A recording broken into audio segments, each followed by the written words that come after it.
Good evening, everyone, and welcome to the City Council meeting. I apologize for the lateness of the start of this meeting. We had an extended closed session, so thank you for your patience with the council here. So if you could please stand for the Pledge of Allegiance and remain standing for our statement of values.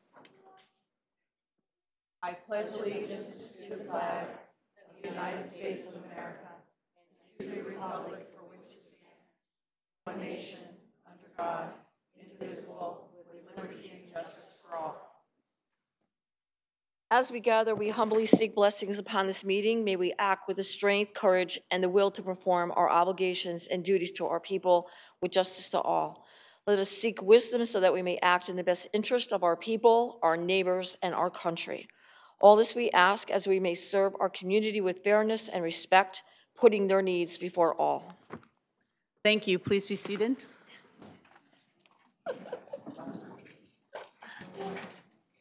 And Happy New Year. This is our first meeting of 2019, so welcome back, Council.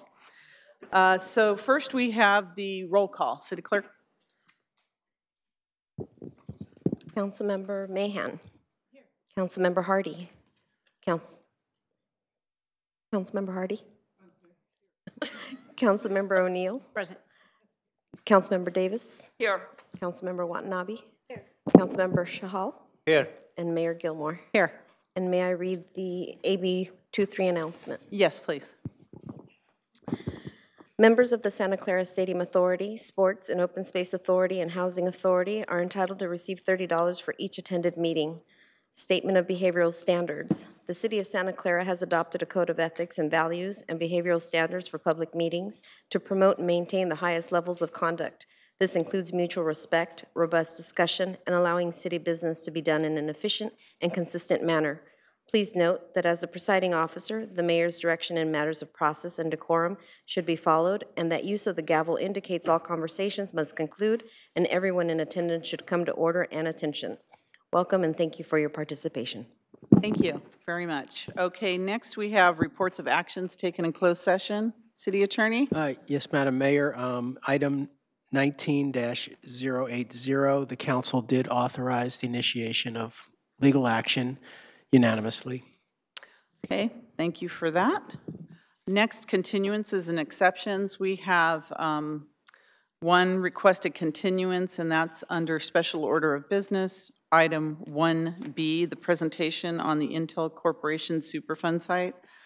Do we have a date that that's going to be continued to, or do we just have a recommendation, an open-ended continuance? It's to be determined, and it's subject to the shutdown. Okay.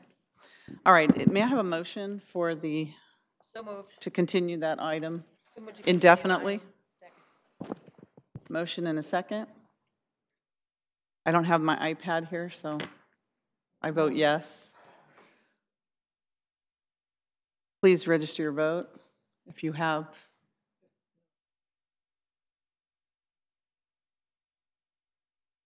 Okay, roll call vote, please. Councilmember Mahan. Councilmember Hardy. Councilmember O'Neill. Yes. Councilmember Davis. Yes. Councilmember Watanabe. Councilmember Shahal. Yes. And Mayor Gilmore. Yes. That motion passes unanimously. Thank you very much. The next, I would like to ask the council if we could please move up item number 4, and that item is the action on community grant request from the Santa Clara Women's League. I ask that we move it after, right after the consent calendar before public presentations. So moved. All right, there's a motion to move that item forward, and a second.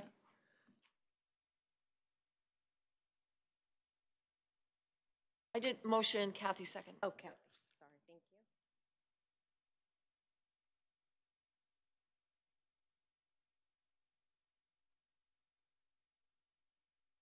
For Mahan? Councilmember Hardy? Councilmember O'Neill? Yes. Councilmember Davis? Yes. Councilmember Watanabe? Yes. Councilmember Shahal? Yes. And Mayor Gilmore? Yes. That I was going to passes say, let's do it the old-fashioned way, but the board's gone, so. Can't do that. Oh, there we go. Motion passes unanimously. Okay, next we have the consent calendar. All items are approved with one motion. unless a member of the council or the member of the staff or public would like to pull an item. Council, any items to be pulled for discussion? I'm not able to see, so just I'd like to- Councilmember Hardy. I'd like to pull 2T. 2T, okay? And that item is action on adoption of ordinance number 1995, establishing a temporary moratorium on motorized scooter and bike share programs. Thank you. All right, let's see.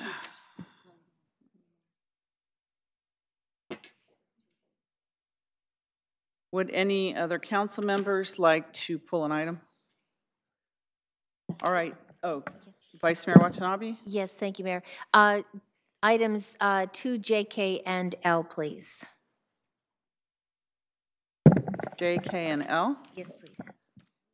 The Women's League's probably happy we put that item before the consent. So we have 2T, 2J, K, and L. Anyone else on the council? Would any member of the public like to pull an item for discussion? Okay, is there a motion to approve the balance of the consent calendar? So moved. Second. A motion and a second.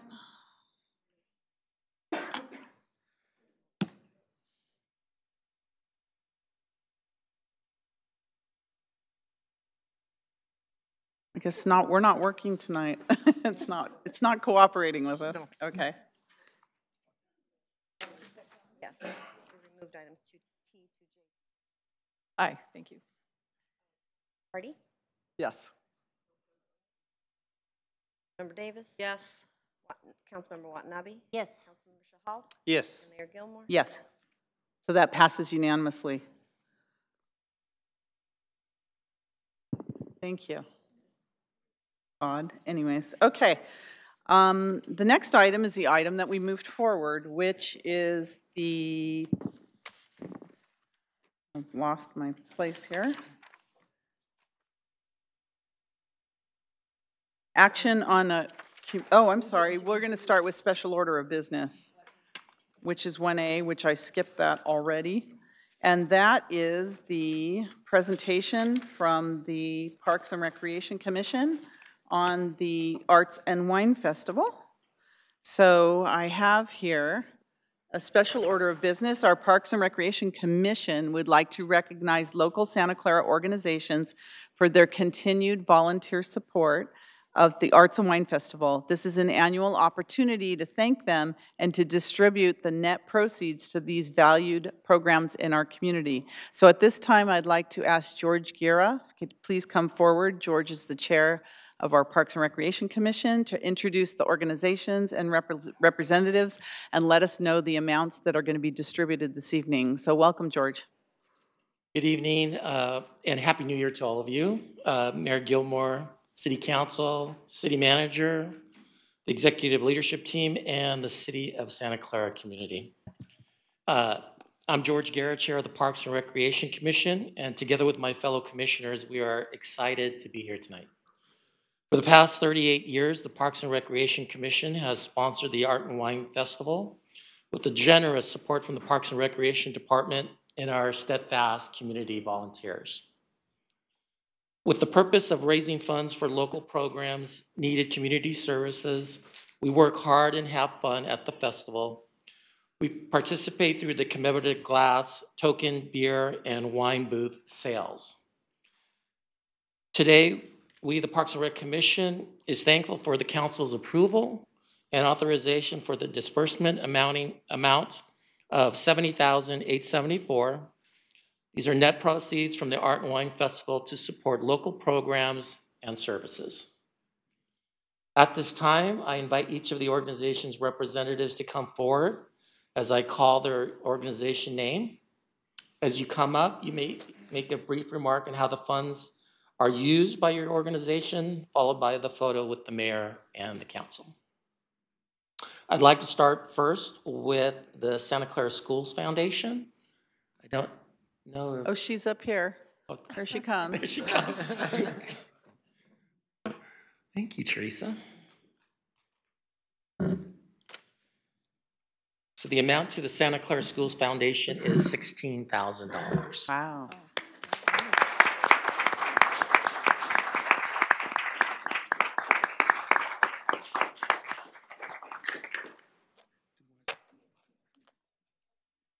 Yes, say something about how the money is used. So I'm very grateful to accept this on behalf of the Santa Clara Schools Foundation. And I am currently serving as the president of the foundation. And he's not here tonight, but Assistant Chief Dan Winter is one of our officers, and he's a very dedicated member of our board. And so we exist to fulfill unmet needs that students and teachers have within the Santa Clara Unified School District. So we do things like buy a flute when the band needs it. We pay for books that they can. We send kids on field trips. We used to pay for science camp, but now the district has a funding stream. So we look at a constant stream of requests that come in for a wide variety of needs, and we do our very best to fill as many of those needs as possible. And so we thank everybody who comes to the festival or parks your car at the 4th of July, because those are some of the ways that we make money. And thank you also to the firefighters, who are one of our other major funders through the Firehouse Fund. Thank you.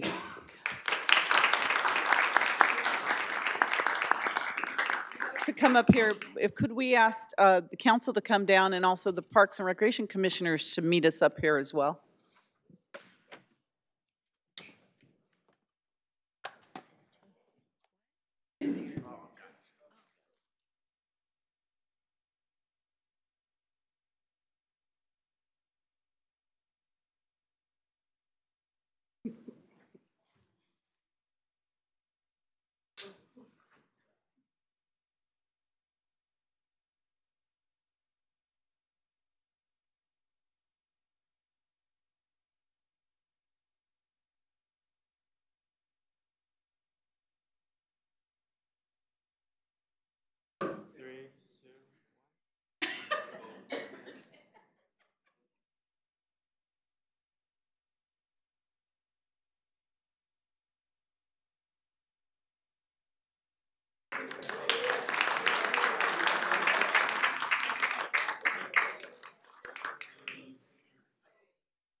The next representative that I would like to call up is from the Santa Clara Senior Center, the Health and Wellness Program. So if I can have Mallory and Jenna. Their amount is also $16,000.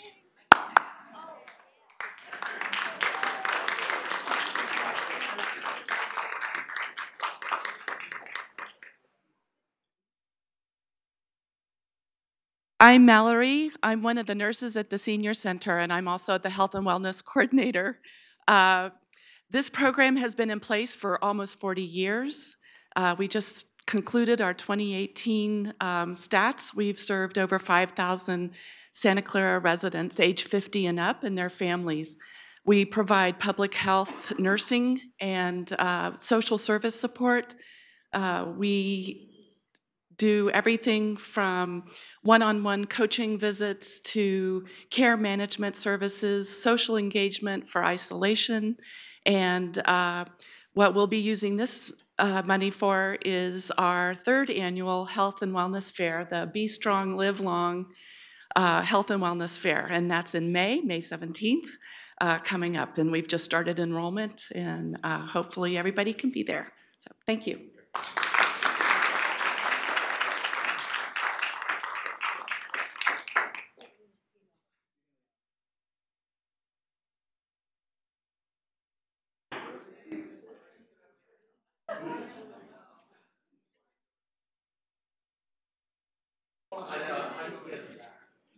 All right.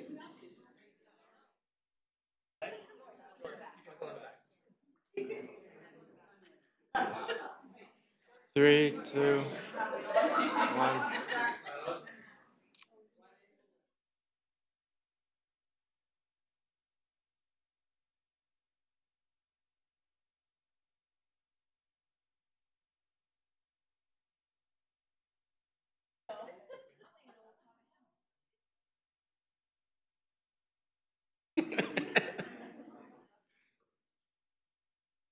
The next organization that I'd like to call up is the Santa Clara Police Activities League and Officer Wally Aminar.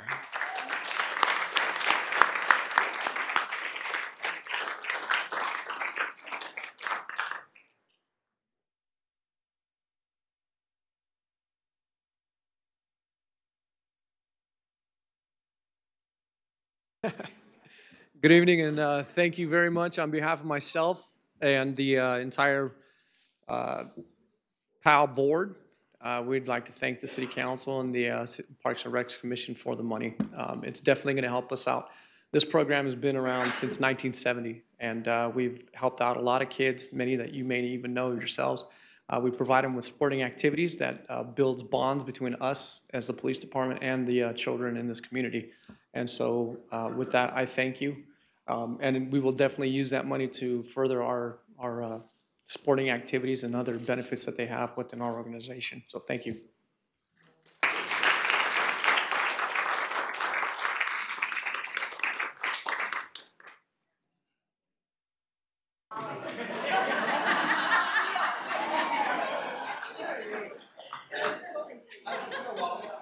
Okay, 3, 2, 1.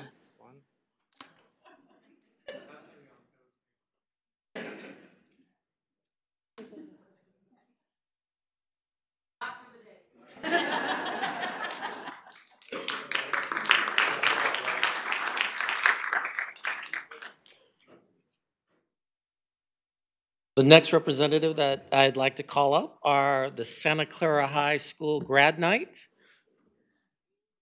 Shanti, he's not here, right?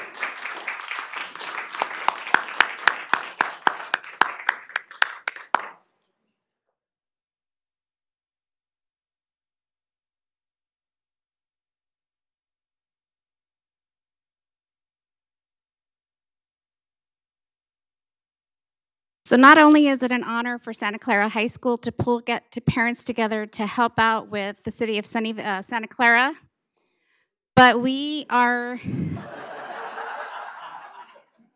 don't know why I did that. I live in Santa Clara. But we are also a hard-working group of parents that are trying to provide a safe and sober. As you know, it was a tradition started here in California, down in Los Angeles, and statistics prove that it saves lives. And that's what we're trying to do. We want our teens, just as they're about to embark in their new chapter, to have that first night to be safe and sober, and they go home safe and sound to their families, but yet they got a chance to celebrate with their friends. It's their last hurrah. It's I don't have a senior this year, but it's always an honor for me to be able to be on the committee and watch these kids just grow. They are our future, and anything we can do to support our youth is where our heart is. So thank you very much.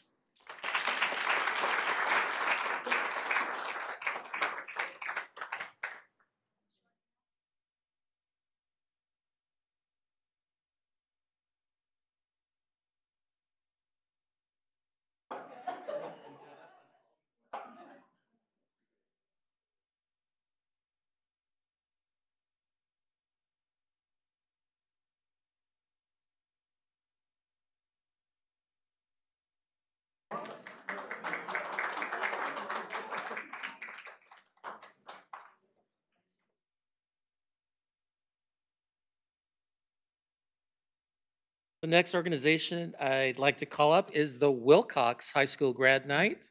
And Luann Wayne, congratulations.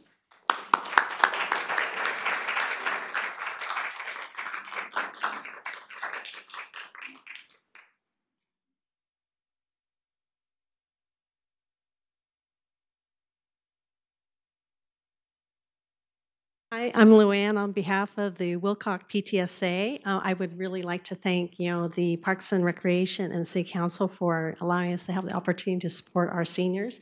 With me tonight is Kue Vo. She is our senior class president. Yay! With this money, we've been able to provide a very affordable as well as safe graduation celebration for our seniors. And last year, with your help, we actually had a record number of seniors who actually participated in the program, as well as we were able to sponsor some kids who were not even able to afford it. And so, like I said, we truly thank you for the opportunity.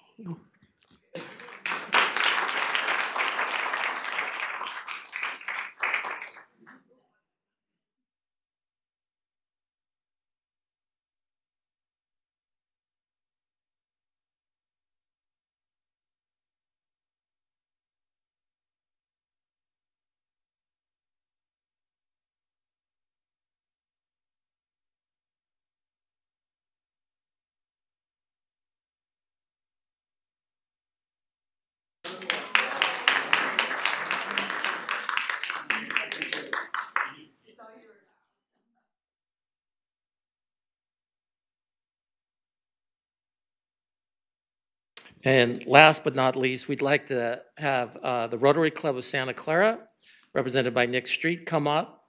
We thank them, and their amount is $6,874. Thank you, Nick.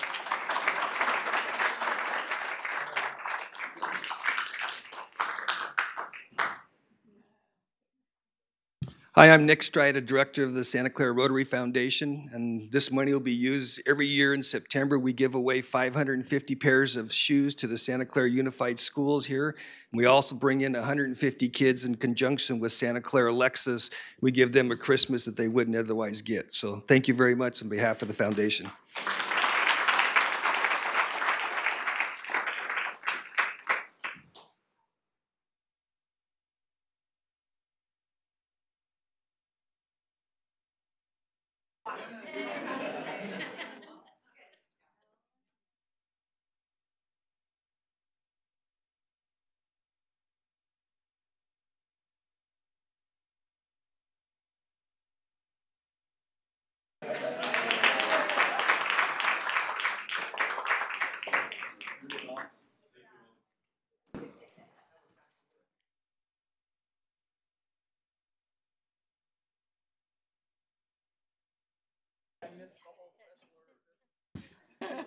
Oh, well, we're done with the consent calendar.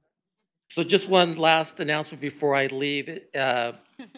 The 39th Annual Art and Wine Festival will be held September 14th and 15th of this year, and we look forward to seeing everybody out there once again. Thank you very much.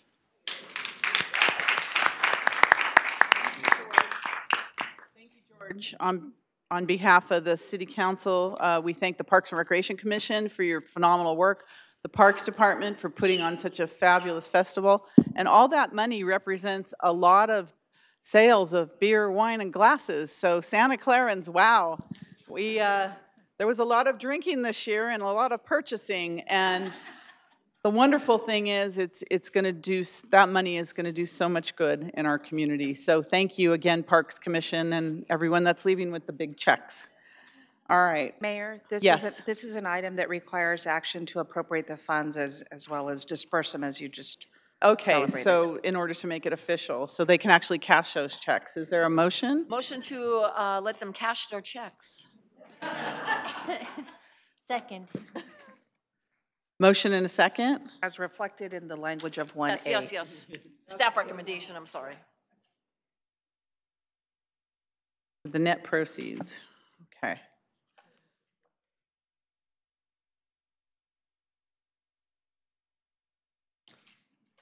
Please register your vote. Yay. I think it's going to work this time.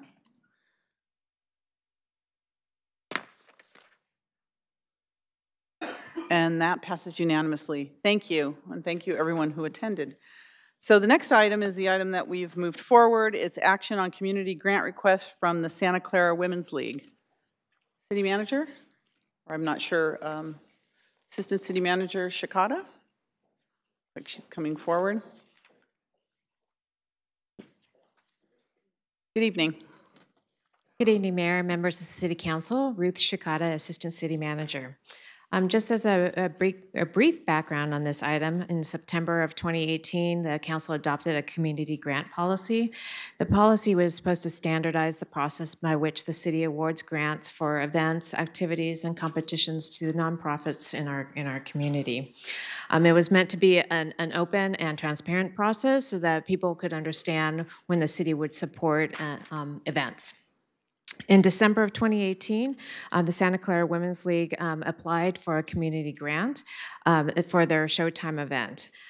In the past, the Showtime event has provided proceeds of this event to the Senior Center Health and Wellness Program, and over the last 3 years, they've contributed in the range of $50,000. So the application for 2019 is for Showtime performance for their rehearsals, committee meetings, and general meetings.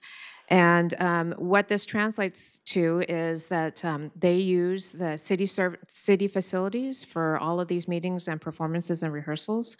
Under our existing fee structure, each of these uses would require a fee paid to the city, and that amount would be about $17,159. So the action before you today is that the city council only provided staff with the ability to grant funds at a maximum of $10,000. So the council can direct the staff or approve a full grant amount, or it could approve a grant amount in the amount of the current limits, or it could do some other action. And so that there's no staff recommendation. This would be a council policy decision. Assistant City Manager, can I ask you a question? I know this is a new policy for us, and we're just getting used to it, and as well as the community, and it's caused a lot of concern in the community that maybe we weren't interested in some of the programs that are happening now, which is far from the case. This is just sort of memorializing what's been happening in the past, and this is a new way for us to, in essence, sponsor and help fund these events. If it's $10,000 or less, is staff able to approve it without coming to the council? So the only reason this is coming is because it's over 10,000. Is that the case? That's correct. Okay.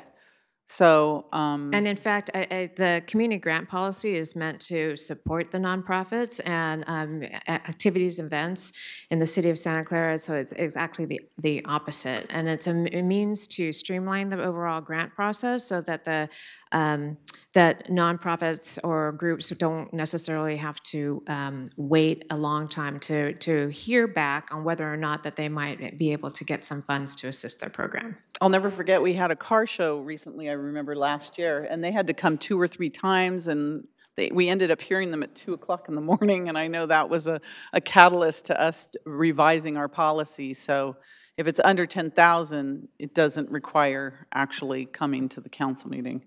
Okay, that's good to know. But in this case, the request is for $17,159. That's so correct. That's what's before the council today. And this is mainly for the Showtime event that has been happening in the community for, I don't know, 30 years, something like that.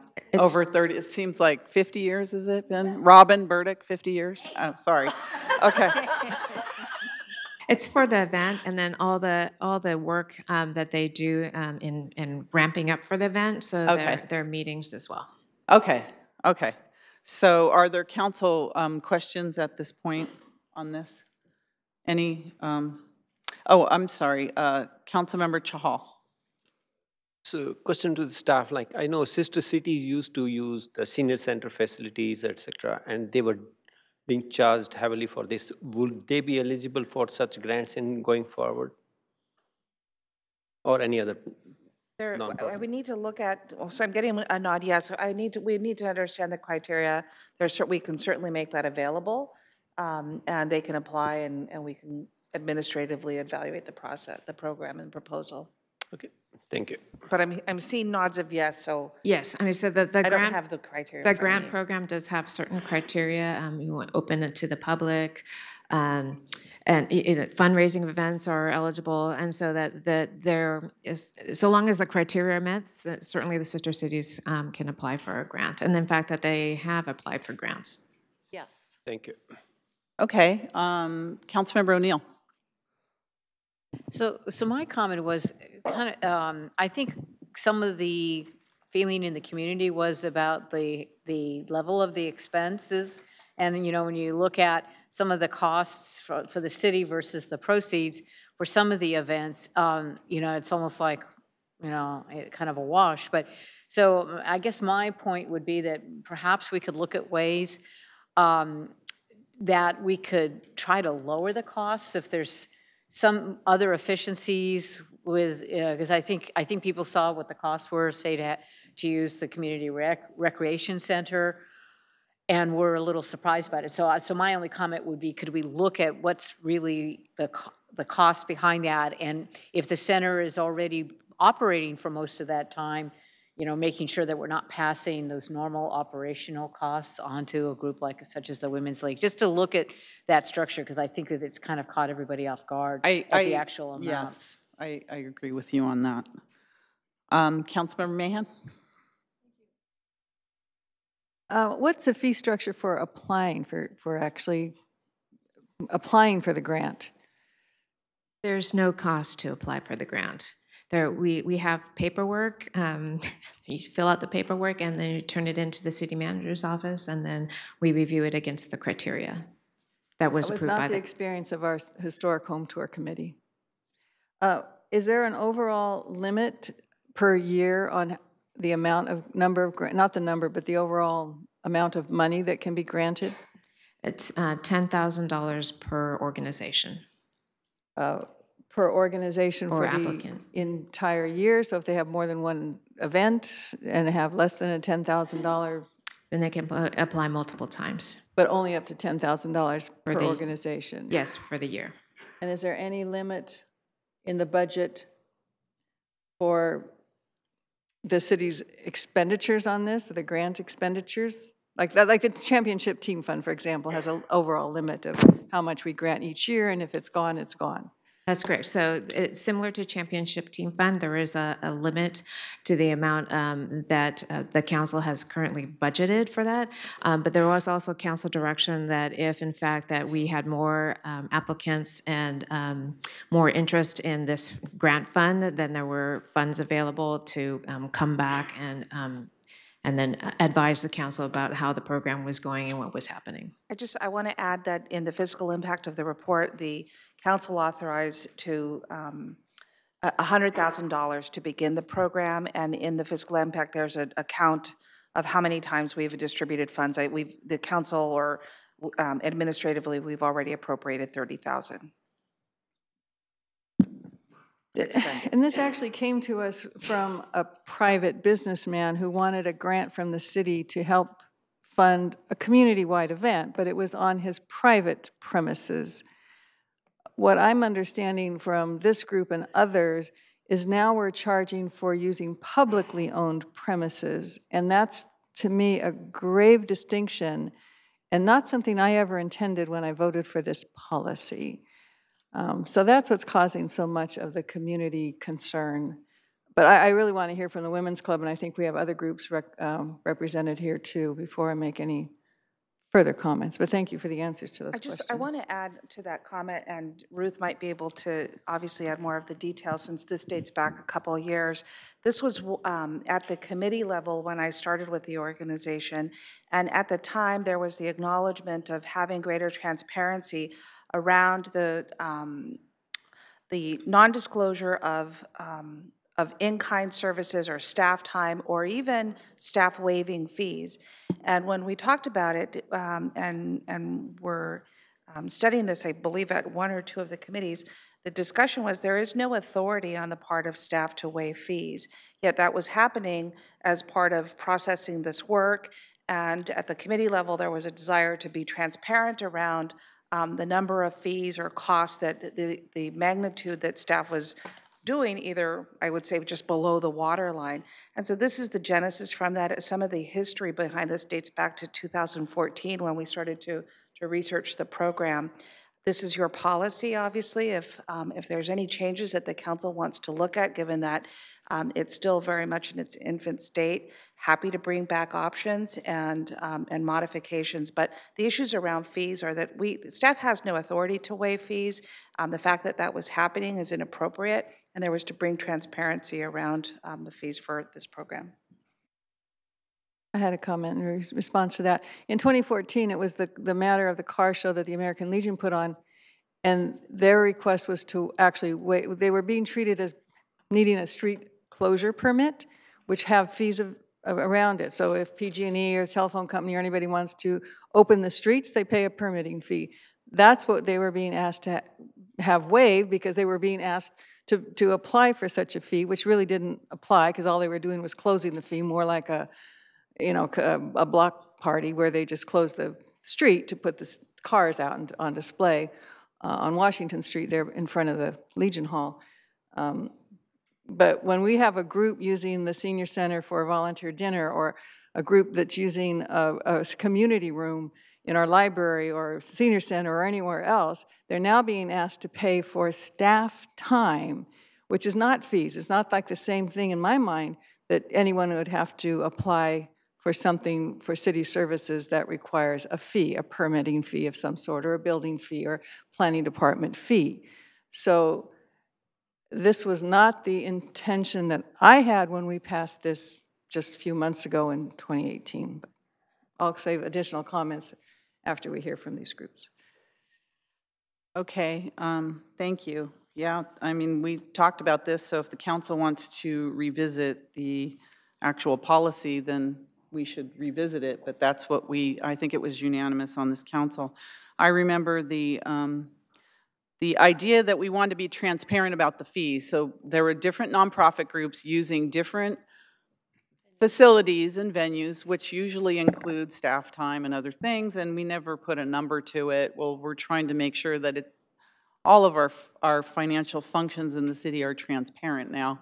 So we're doing this, but we are fortunate to be able to come up with a funding mechanism so that we put $100,000 into this year's budget so that we could use it exactly for the nonprofits to apply and be able to obtain funding. So the money will not come out of their pockets, but that the city will be made whole for the use of facilities. If we want to talk about, lowering the fees for different uses of the facilities, that's fine. We have a fee schedule discussion coming up with this year's budget, and I know we talked about different, maybe some reductions in the use of park buildings and other types of things that we may want to revisit as well, so we can revisit that on our end. But one of the key factors here, we wanted to make it easier for groups to apply for funding so they wouldn't have to come to the council meetings multiple times, that they could just do it over the counter, get their application. I'm going to tell you my feelings about Showtime and what's happened. Like we had a similar issue with the SES parade. And that was an issue that came up, and that was one of the reasons we got very creative with our policy now to fund these things, because we funded the parade for, 150 years, and all of a sudden, we weren't funding, we were charging for public safety and other things that had been, credited before or waived. The fees were waived before, so instead of charging SES, we came up with this policy, and they applied. We gave them the funding. But even with this policy, we put a limit of $10,000, but it's the council that has the authority to make a decision if it's above $10,000. So I assume that's why the Women's League is here this evening, and we're going to hear it this evening, because as Councilmember O'Neill said, some of these numbers were quite shocking. I was shocked too, $17,000, wow. So that's the cost of renting a facility in Santa Clara, obviously, but this is a tradition, and some of these events that we have, just like some of our park programs and other things, are not huge money-making events for our city, but they provide, it's tradition, it's something our community looks forward to, it's getting people involved, it's fun. I mean, it's all those things that sometimes you can't put a dollar amount to. So I'm hoping that we look open-mindedly at what the request is and take really good consideration for it, because it's something that's part of our tradition and part of our history here. Again, we're trying to make it easier, not difficult, but also be transparent with our finances here in the city. So that's what this is all about, and nothing more than that. So Vice Mayor Watanabe, and then we'll go to, looks like several members of the Women's League that would like to speak. Okay. Vice Mayor? Okay, thank you, Mayor. Yes, no, I totally agree with everything that you're saying, and I totally, agree. This is a program that, you're using your volunteer time to put on this program and putting the money back into the city, to benefit the residents. So I totally understand that, and I appreciate, that the city has set money aside, to help with this situation. And like, the mayor and Councilmember O'Neill said, yeah, I was shocked at the cost as well. And I'm just wondering if maybe we could just put a cap of $10,000 on the entire cost of this and then grant the money. But that would just be my thought. So, but thank you very much. But I think it would be good to hear from the members as well. Okay, so I have Emily Adrable and then Marty Rigoni after that. Good evening. Good evening, Mayor Gilmore, members of the City Council, city staff. I'm Emily Adorable, a 45-year resident of Santa Clara and past president of the Santa Clara Women's League. Our members, we have quite a few in the audience tonight, are here to discuss what has occurred in the past month to our league. We were shocked to be told a week before Christmas that we would be charged over $15,000 to put on Showtime this year in the form of paying for rehearsal rooms, staff support, the CRC, and more. Not only did we begin working on Showtime in September, but 2.5 months before the event for this change is not much advanced warning. So our main message tonight to City Council members and staff is that the Santa Clara Women's League exists for only one reason: to raise money each year for the City of Santa Clara to help them fund the health and wellness program at the Santa Clara Senior Center. So after our initial shock and meetings with city staff, we applied for the reimbursement through your grant process, and we are asking you to approve that reimbursement tonight, which basically means we filled out a lot of paperwork to apply for the grant, give you money, and then you reimburse that money. The process seems very time-consuming for us and for your staff. And in our case, since the only money we give each year goes to the city, it's hard to understand why it has to happen. Our organization voted to go ahead with Showtime 2019, but it might be our last if we must repeat this process each year. So tonight we're here to give you some information about our organization.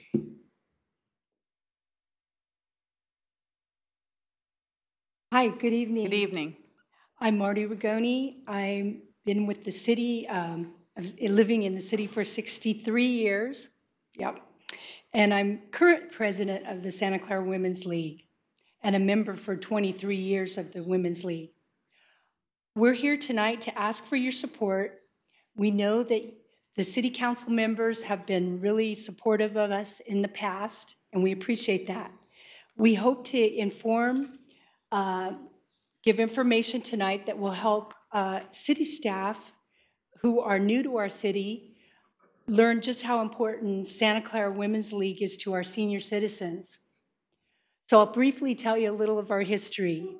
In the early 1980s, a pilot program was introduced at the Santa Clara Senior Center. The goal was to study the health of well seniors and document the impact of early intervention on clients' health. This program was written by County Health Project Director Aldith Parle, who was successful, which was so successful that California planned to continue the funding and to offer a similar program to other senior centers. Unfortunately, all funding ended and stopped immediately with Prop 13 when that was voted in. The Santa Clara seniors then asked the staff to try to get other sponsors to continue the health program. Well, a dynamic center volunteer, Cleo Stuckrath, gathered a group of willing people and hardworking women together and formed the Santa Clara Women's League in 1983. The organization's goal was to provide money for the Santa Clara Senior Center's own health and wellness program. It was patterned after the Health Promotion Project. Go ahead, you can finish up. Okay, and so Cleo wrote and directed and produced for 25 years, but then as she got older, it was taken over by Rick Mock and Robin Burdick, who kindly took over and in 2007. So over the years, the health and wellness program has grown tremendously, and our goals remain the same: to help seniors maintain an optimum level of health. And the program is nationally recognized for its unique service by such organizations such as National Association of Senior Centers, American Association of Retired Persons, and Kaiser Permanente. Thank you. Thank you. Next, please come forward. Thank you. Good evening. I'm Diane Jones. I've been in Santa Clara since 1945, where I started first grade at what is now the Senior Center. It used to be Fremont Elementary School. And my family moved here. We were originally from San Francisco when the Navy released my father from running the print shop at Mare Island. We came to Santa Clara because they wanted to raise us in the country, in a community that had a sense of community. My mother was very big on the fact that we would grow up someplace where we felt like we belonged. So during the first weekend of March each year, if you heard, we have a show time, and we've been doing this for 35 years. Cleo and a group of her friends got together and developed this as a venue for raising money for the nursing services, and it simply provides for the welfare and the wellness of the senior centers in Santa Clara. And I've always been very pleased to have been a part of Santa Clara because we're a very unique community. We're not like other cities. We have a real sense of community here, and we have always looked out for each other. And that's what I would like to see continued. We provide refreshments, prize packages, opportunity baskets, et cetera, et cetera. I think many of you have attended, so you know what it's all about. And I think that Mallory Van Koogen spoke to what they do in the nursing and public health services. I will tell you personally that they came each week to see my mother, who moved with me, and they were marvelous. You can't replace them. So thank you very much, and I appreciate your time. Thank you. Please come forward.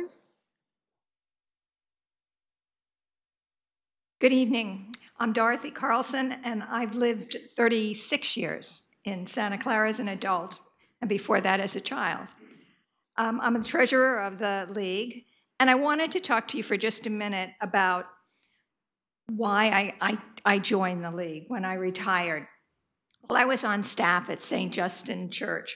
I knew that we could only provide food and social interaction for the seniors in our parish who lived alone and had no family support.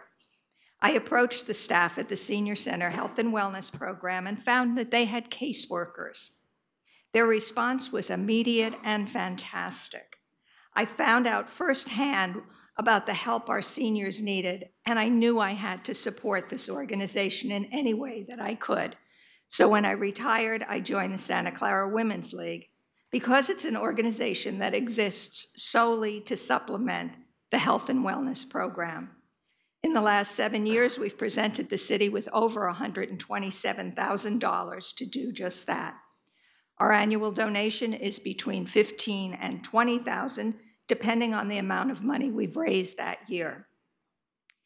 If we do receive the city grant of now $17,000, and we make a donation of between $15,000 and $20,000, how much the money we raise kind of evens out. So we're giving the city money back that the city's given us, so there's no real net profit for the city.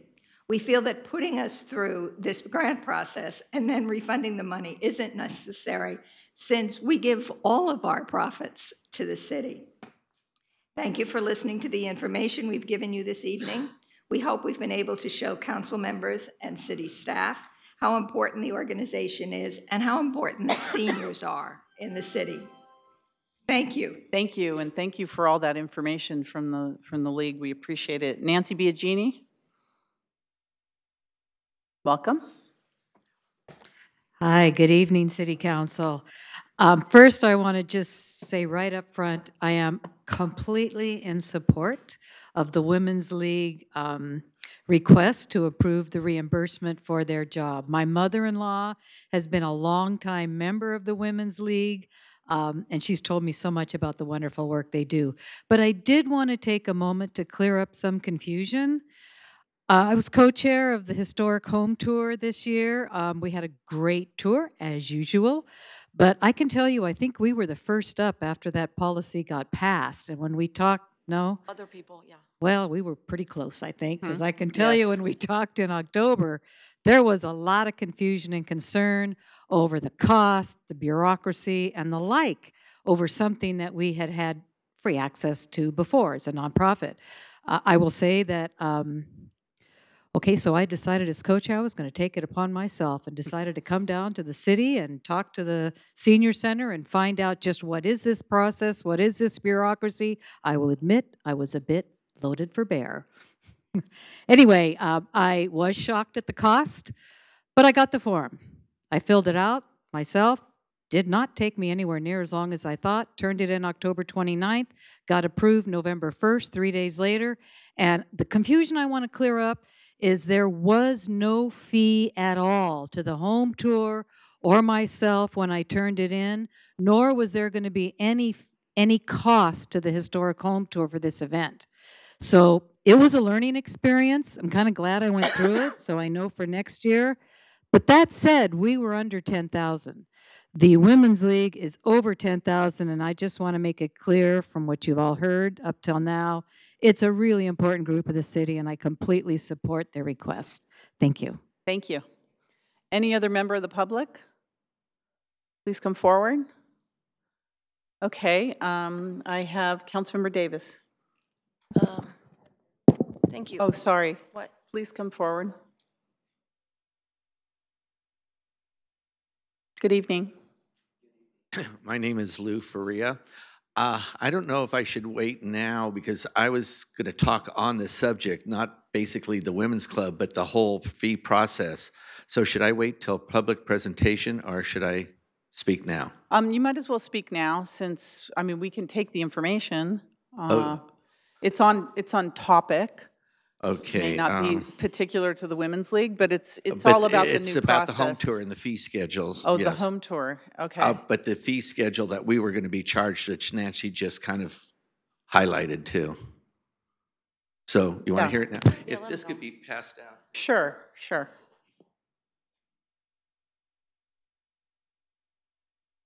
Maybe we can, let's restart his, Mr. Fria's time. Wait 1 second while we all get it. Is it just one page, one copy? It's just one page. Okay, go ahead then. We'll It looks like it's amongst been ourselves. stapled. It was stapled to Okay. other things, so you see the staple mark on it.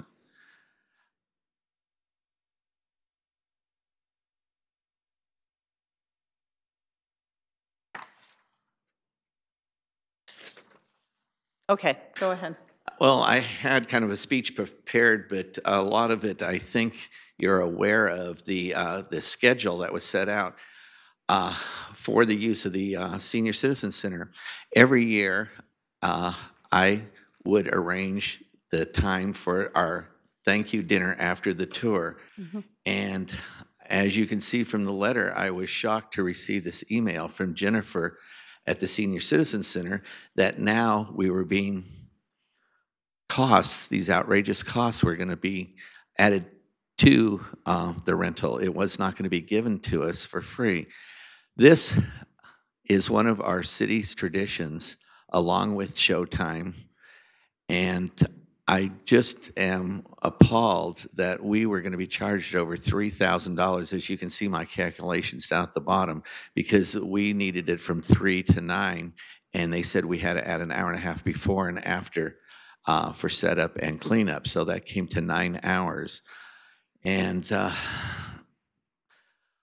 we were not told until late, maybe Ms. Mahan can clarify this, but I think it was not till October that there was an option of a grant. I had not heard about any of this. And then I think we were told that it had to be 60 days in advance turned in, and you had all these pages to fill out. So I just really think that you need to overlook this, relook at the schedule of fees, and some organizations that don't have to go through all these hoops that are really benefiting the city or for city good, such as the Old Quad 2 for meeting that they have forums for candidates night, that this is all for the betterment of our community, and we're all paying taxes to run this building. So I think you should not penalize us again. It's like Kaiser Hospital charging $25 an hour for their candy stripers and volunteers for the privilege of working at the hospital. That's ridiculous. And so why should we have to pay when we're working for the city? Thank you. Thank you. And can I ask you one question very quickly, Mr. Faria? Is this the same fee, same event that Ms. Biagini was talking about? The home tour, yes.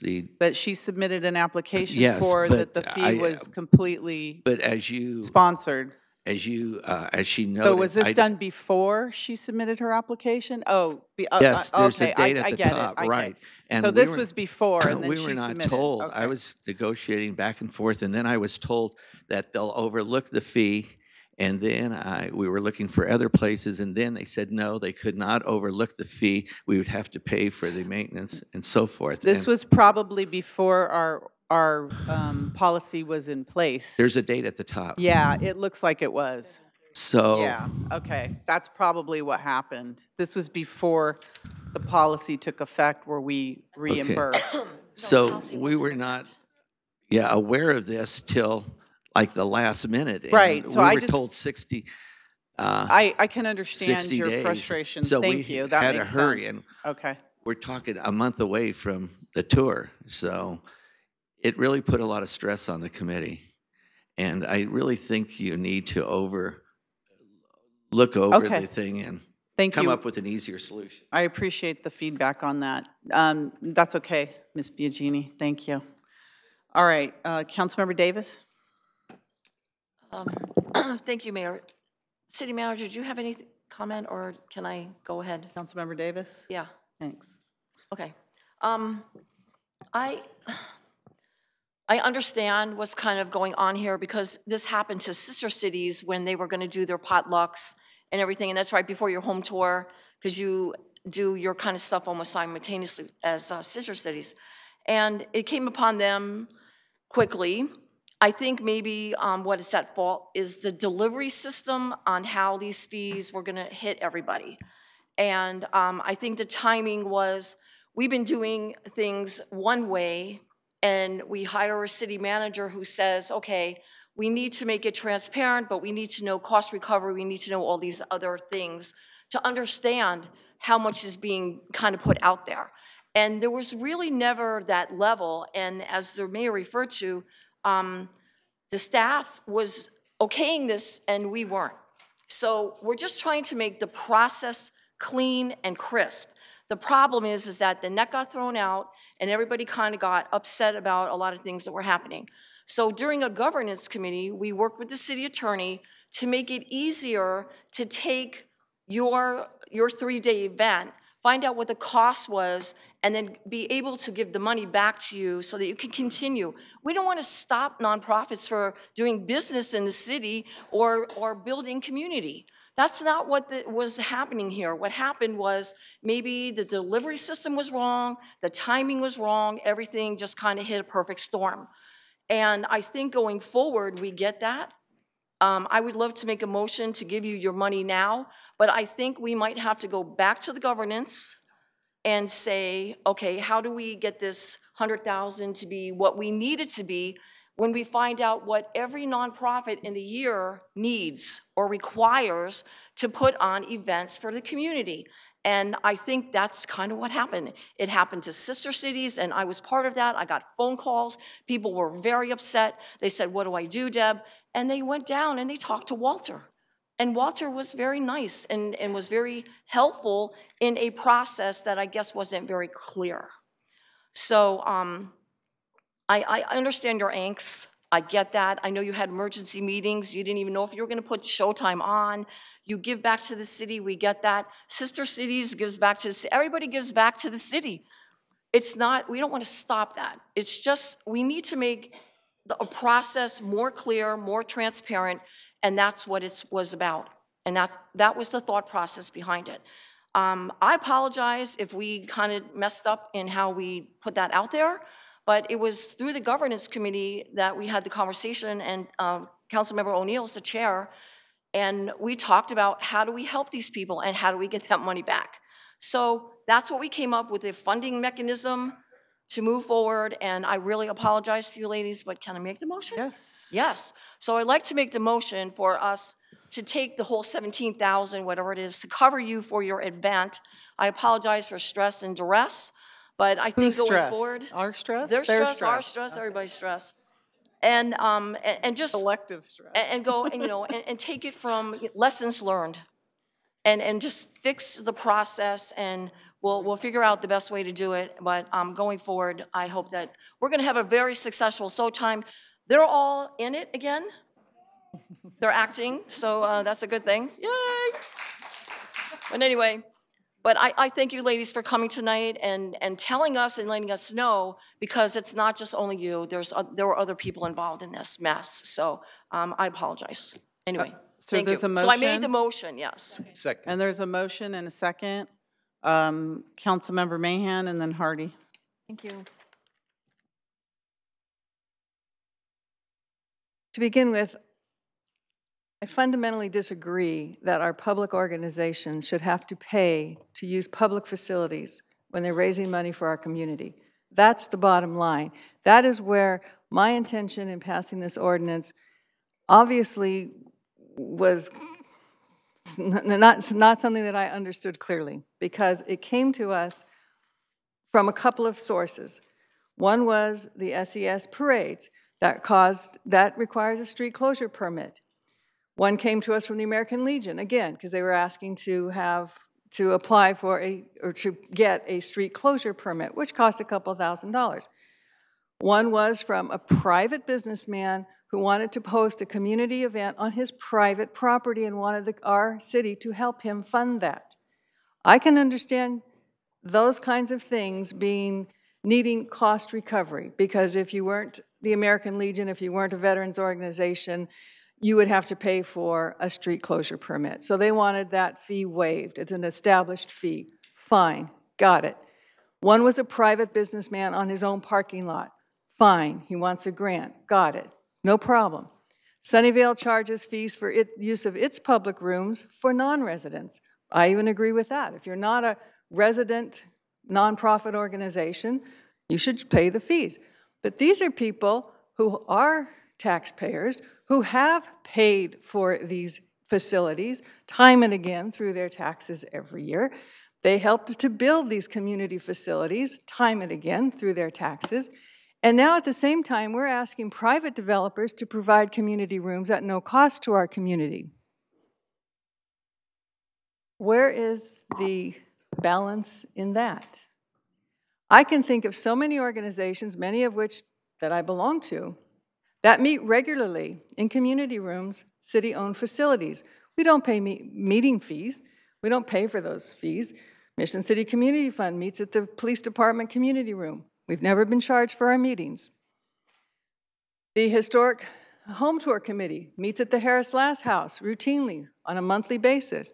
Are we now going to be charged for our meetings to be used, What's the difference if you're using the park outdoor facility or a park indoor facility? I can understand you need to reserve certain areas in parks so that we don't have people just willy-nilly showing up and using the rooms and occupying them. But what's the difference between using that park facility or the park grass? There is none, in my mind. There is none. These are publicly owned facilities. They should be available to the public, Santa Clara residents, Santa Clara organizations, at no charge. This isn't a matter of cost recovery. This is a matter of basic services that the city is obligated to provide to its tax-paying residents. I had no intention that people like the Women's League would be charged for using our community recreation center to put on Showtime. I had no intention that the Historic Home Tour would be charged for using the senior center to put on a dinner that doesn't raise a penny for its volunteers who have dedicated hours and hours of service to put on the home tour, which raises money, which we just saw is going to go to the wellness center and other things. To me, I think we need to relook at this entire thing. We need to look at, do we charge non-residents? Fine. Do we charge for meetings? We shouldn't. Do we charge for park facilities? We shouldn't. That's just my opinion. But this is not the consequences that I ever intended. I understand having a fund available for, like I say, events on private property that they're asking for the city to underwrite. I understand an application process to have existing permitting fees waived, planning department fees, building department fees, whatever it may be. But to go beyond that and be charging our public to use public facilities for public purposes for the community benefit is simply not what I ever intended. It's simply not the Santa Clara way, and I absolutely, fundamentally disagree with the implications that have come about. And I was going to ask the question because I think I heard a couple of the presenters actually say that they had to pay an application fee, which you may get back, but you may not if you're not granted the grant. I know at the Historic Home Tour, we were being asked to pay for an application fee. So it just, like I say, it just goes beyond what I ever intended this policy to be utilized for. And I really ask the council to re-look at it as a council.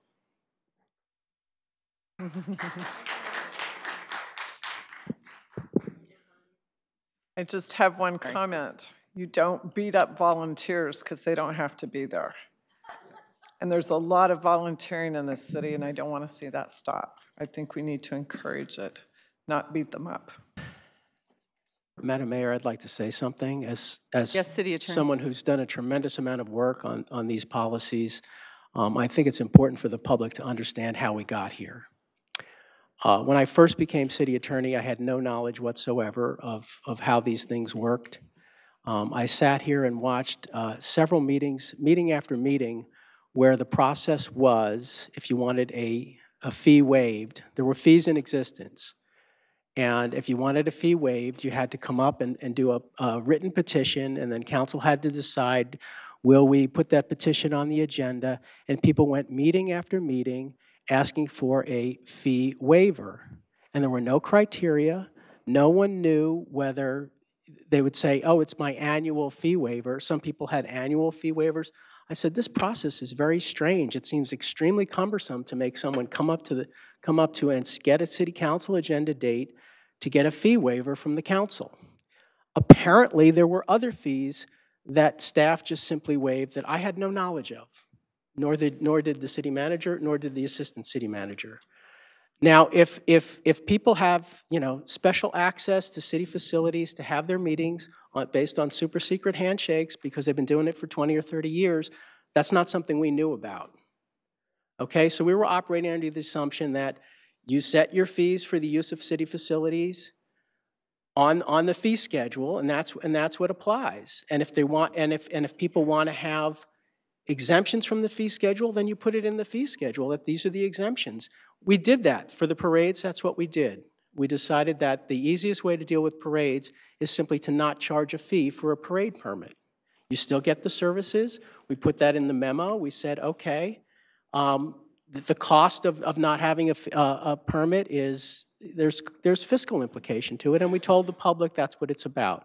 So this entire process has been about, number one, trying to make things easier, and number two, trying to provide transparency to what the actual cost of the city services are being. It's not our choice as the city staff to decide what the cost should be. The whole idea was to make it transparent. In this particular case, this exceeded what the council had authorized. We didn't know about this. If fees are too high, you should deal with that in the fee schedule, and that's how we should deal with it. If fees shouldn't be charged and there should be exemptions or exceptions, that should be in the fee schedule. And staff fully supports that. I really feel like we're being criticized when our efforts, we were trying to really come forward with what we thought was a fair process, a transparent process, give the public an understanding of what these sponsorships and free use of city facilities results in terms of fiscal impact. And council is in support of supporting these services, and that's what we're trying to do. So I hear everybody. I hear you know, and when we do things a different way, where we're trying to document what we're doing, yes, there will be some bureaucratic snags and surprises, but it was never intended to prevent anybody from having the same level of support from the city or the same willingness and desire to support the community groups. So I really want to make that clear, because it really, you know, the discussion here has been as if we're trying to somehow either prevent or not support, and we really are trying to support, and we do look for solutions. But some of these issues really do involve some real difficult issues. Whenever you're trying to say someone gets an exception, then you have to be very clear about why someone's getting an exception. And so, you know, I'm just trying to make it very clear to the public that it was never our intention either as staff to make this more difficult. And we'll try to be more clear, but you have to understand that we don't know everything about how things have been done. This city has a lot of very unwritten traditions about what groups have access to things, who's been doing things, and a lot of it's not even written down. And so unless someone is coming to us and letting us know, hey, wait a minute, this is something that might happen, we don't know.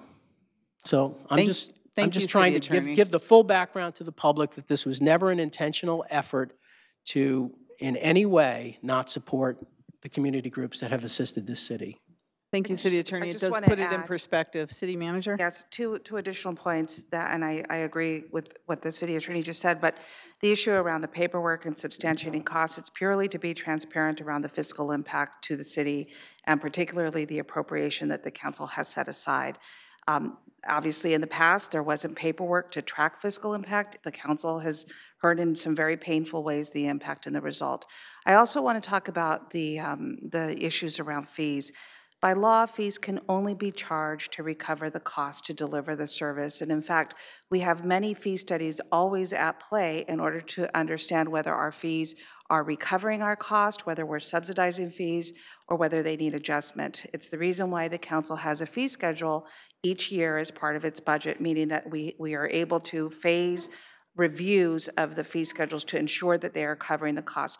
That won't change going forward with respect to fees and how we have to recover for the cost of doing business.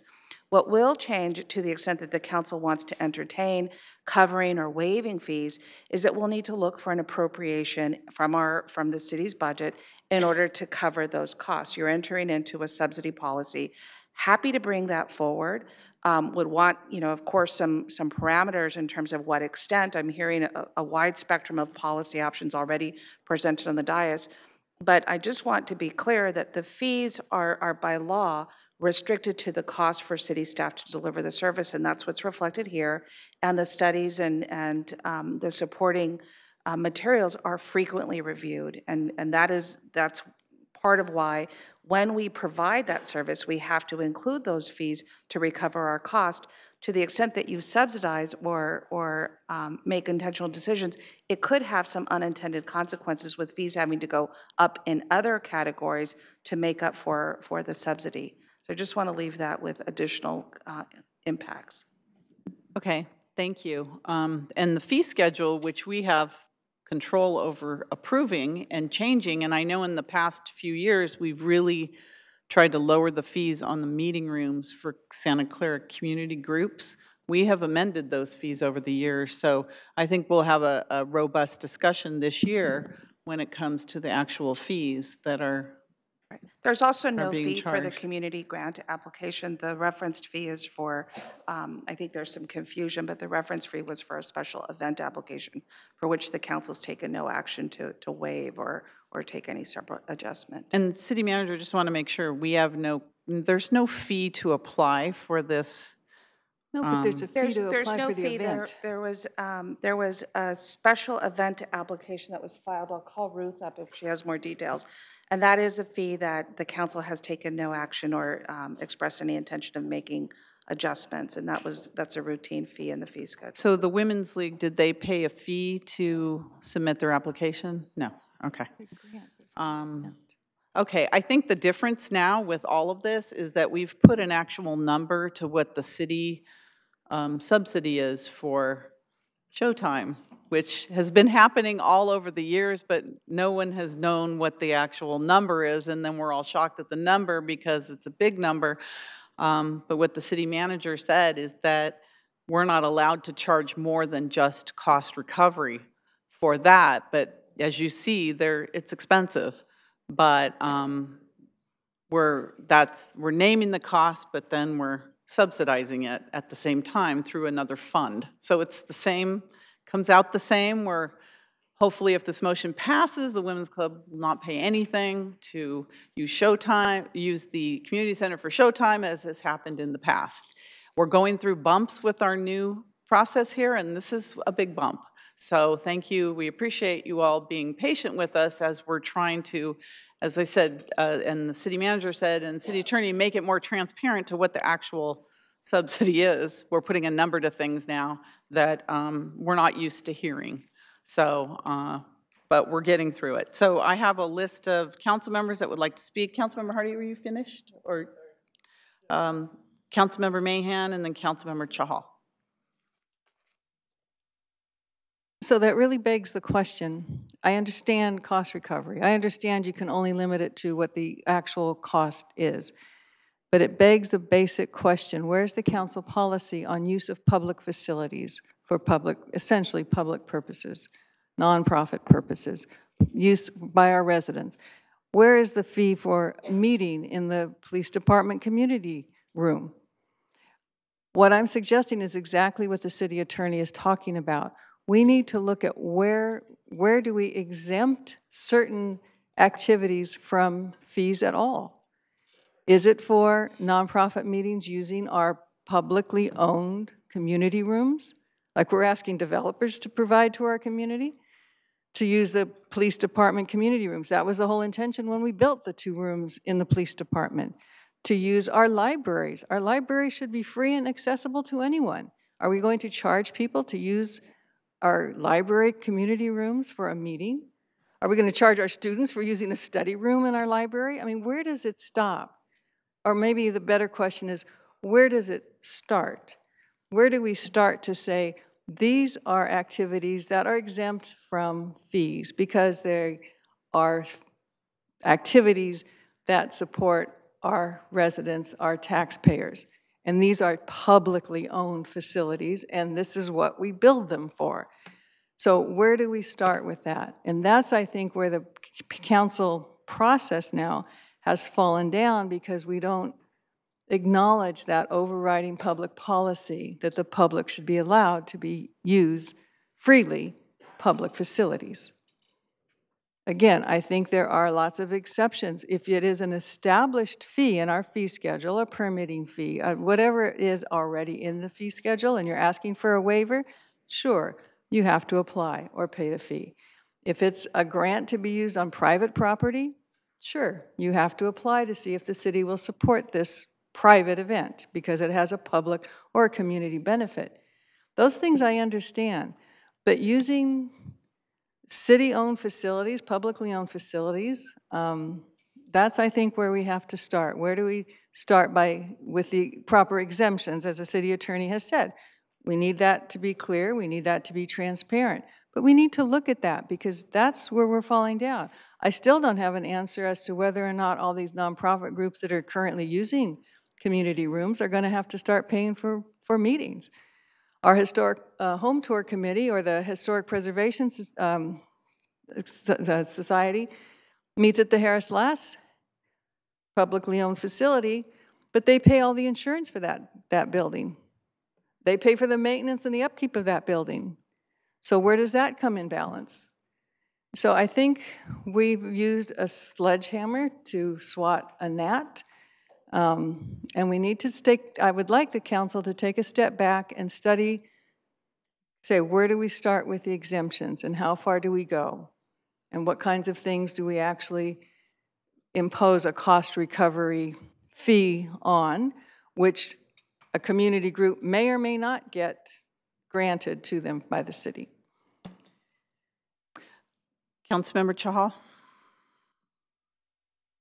I do support the motion, though, but I have some comments on the way it's being run as a community grant policy. I think we do need some changes to be made on that, because public grant policies is 90 days in advance, and there are chances that a lot of these nonprofits will not be able to plan this thing 90 days in advance for the exact date. So we for sure need to look into the whole policy matter. And as mentioned by my other colleagues, we are adding a bureaucracy to this. Like, ultimately it's a wash.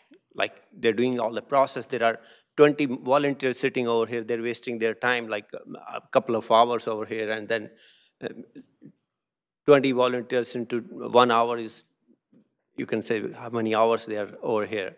So if we create a separate category for non-profits or some other categories which will be exempt from these things, okay, historically, like, city can document it for transparency point of view. This is the amount of money we have given back to the community as a grants, but it should be right away. The process should be pretty fast and smooth. And we need to look at, my request is we need to look at this from total perspective, how we can make it simple and not to hamper our non-profit. And I do remember sister cities had a lot of issues with this. So many times they came up and they said, oh, we cannot do this, we cannot. Maybe those were the initial days where the policy was not clear, but looking at it, we need to make it much more simpler so that this thing doesn't come back again over here. Thank you. Thank you. Councilmember O'Neill? Yeah, so I was, as Councilmember Davis mentioned, chairing the governance committee when we talked about this. And as the city attorney alluded to, that we have a lot of things that we did not have set processes for. So a lot of the groups, if they didn't know, or they didn't know somebody, or they didn't know a process, that we didn't have different groups being treated equally. So we had that channel.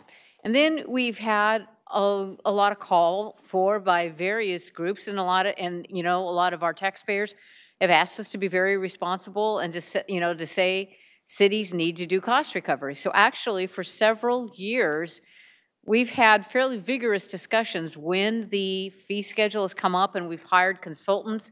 And each year we made more progress and going through and analyzing lots of things, whether you're having, whether it was you're a contractor and you wanted to open the street to put in new utilities, or whether you wanted to have an amplified sound permit, all of those things. So we have been making progress. There has been some fairly vigorous discussion about this topic, about charging appropriate fees.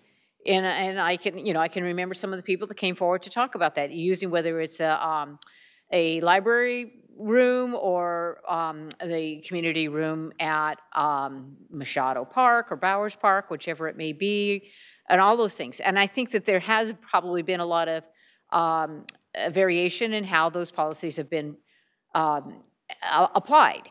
And so I think when we come back through the budgets, like what I want us to see is do tonight is to approve this grant so that the Women's League will be assured that they have their money and they can go ahead and put on the wonderful event that's fun and enjoyable for many members of the community to enjoy, and also that they raise money. And they also are raising awareness, which is one of the most important things, I think, about the health and wellness program for seniors at the Senior Center. So that more people in the community know that that's a resource that they or a member of their family can access. And as I said, so let's go ahead and get that done.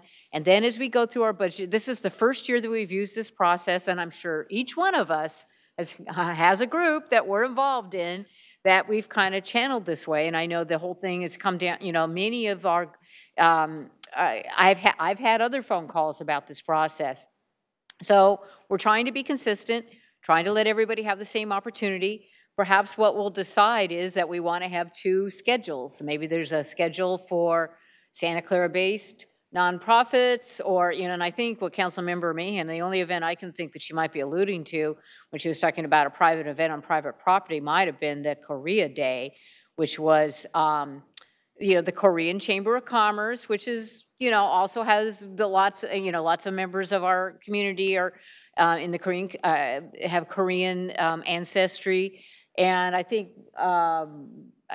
the Moonlight Shopping Center just made their parking lot available for free. I mean, but there were a lot of city services that needed to be put in place to make that event happen. And there seemed to be a lot of interest in making sure that happened. But I don't think, typically, I don't really think in the business of subsidizing private organizations. I think that once again, kind of falls into a different category. So I would just say, let's approve this tonight. And as we go through our budgeting process, and if we ever get to have a governance committee again, maybe we can put this back on the agenda to see if we need to tweak it. And as I said, maybe set up a bifurcated schedule. Thank you. Thank you, Councilmember O'Neill. All right, so we have a motion and a second to approve the funding for Showtime. I know many of us are in the show. We're still waiting for Hollywood to call us. That we haven't gotten the call yet. We're great extras in the show. So there's a motion and a second with no further discussion. Please register your vote. See how easy that was? That passes unanimously. Thank you very much for helping us get through this easy process. Okay. All right, the next item we have on the agenda is public presentations. City Clerk, is there any? Oh. Yes, for public presentations, please come forward. Hello, I'm Janet Stevenson, a Santa Clara resident, and I didn't know when was the right time to say this, so I didn't know if it was during their time or this time. But basically, it's just to kind of piggyback on what was the conversation's already been. So I'm on the board for the Old Quad Resident Association, and we have a very difficult time getting rooms to meet in, particularly for the evenings. And so what we're asking is, as you review the fees and how much you charge for the rooms, to look at maybe being consistent, that the fees for the parks and the fees for the library are consistent, with the other ones, because the library is actually, the reading rooms there would be more appealing because they're open after 8 p.m. And so the ones that are more affordable are the ones that are open in the daytime. The rooms are available in the daytime, and that's not when we need our meetings. So if you could just take a look at the evening availability of meeting rooms in the evenings for nonprofit Santa Clara organizations like the Old Quad Resident Association, we would really appreciate that. Okay, thank you for that great suggestion. Please come forward, Mr. Myers. Yeah, Howard Myers. I have some handouts. Okay, if you wouldn't mind handing them out to us.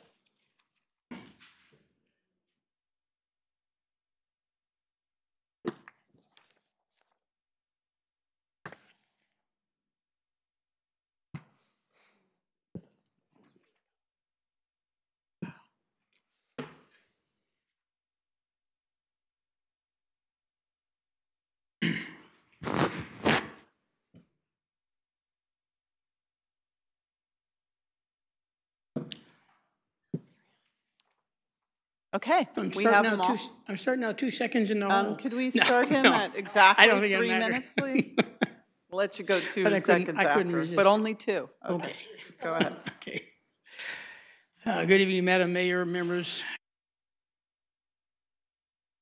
Is that on? I don't think it's on. There you go. Uh-oh. Okay. I thought maybe Start all broke it. over again now. All right. Another false start. Time's a-ticking. Okay. Could we start all over, Okay. Nora, if you don't mind? Good evening, Madam Mayor, council members you. and staff. As Howard Myers, longtime resident in Santa Clara, I'm here to set the record straight regarding the Mariani project and how to use the clicker. The proposed Mariani project is nestled among single-family homes and would have 2 6-story hotels, 311 rooms, and 281 residential units. Contrary to popular rumors, the neighborhood is not supportive of this latest large project. A survey indicated the neighborhood would be more supportive if some changes were made. Now, major concerns from the neighbors were traffic and parking caused by the very large number of new neighbors and the 6-story buildings. And we met with the developer to discuss how to improve his very low support for this project. But the developer was not interested in making any changes or would not budge, and he was not interested in any compromise. At this point, the neighbors voted overwhelmingly to withdraw any and all support for the projects. Now, some reasons that the project is not a good fit. One of the few attractions is the hotel with an updated restaurant and rooftop amenities. The developer said this would be built last maybe in 5 to 8 years. Some doubt if it will happen at all. Infill projects in general are problematic. 75% of the new and proposed projects in Santa Clara are infill type that do the most harm to neighborhoods. And this 75% only provides 17% of the total housing units. Projects like this one do the most damage but provide the least benefit to the city. Projects like Rivermark provide the most housing with much less damage. Also, the residential units are reported as being 39 dwelling units per acre, but it's at least 59. The hotel units are not included in the density calculations, but this developer included the footprint of the hotel in the density calculations to falsely minimize the density and claim that it meets the general plan. A previous Santa Clara city manager agrees that this method is wrong. A 6-story building next to single-family neighborhoods is too high and sets a dangerous precedent. And that's a major sticking point with the neighbors. The outreach meeting won't be held until after completing the Project Clearance Committee meetings and the EIR. From the outreach meeting results, if there's anything worthwhile comes out of it, all these processes will have to be repeated, and this built-in obstacle is going to make it very hard to get anything out of the outreach meeting because everything would be kind of after the gates closed, and the meeting would be almost meaningless. To make matters worse, the project will bulldoze 34 low-income rental units. The new project will have 0 low-income rental units. If this project comes before the council in its current form, we ask of you, just say no. Thank you. Thank you. Thank you, Mr. Meyer. Howard Gibbons, and then Kurt Vartan after that. Thank you. Hi, it's been a while since I've been here, but I'm back. Nice to see you. Nice seeing you. I'd like to take a moment to thank Lieutenant Rush and the Environmental Health Department of Santa Clara for going out and taking care of some of those little red botulism carts. It is a serious problem. It will sicken people, and you will have a death sooner or later from somebody who's had a transplant, a pregnant lady. They're going to poison somebody and kill them. Meanwhile, it's been the permit process been canceled. The chief of police has been told not to enforce the laws that are on the books. That is going to open up because of this new California bill, SB 926 or 946.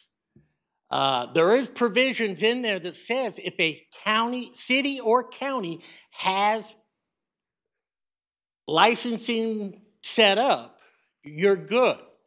You don't have to let these people just set up wherever they want to do and let it be a free-for-all.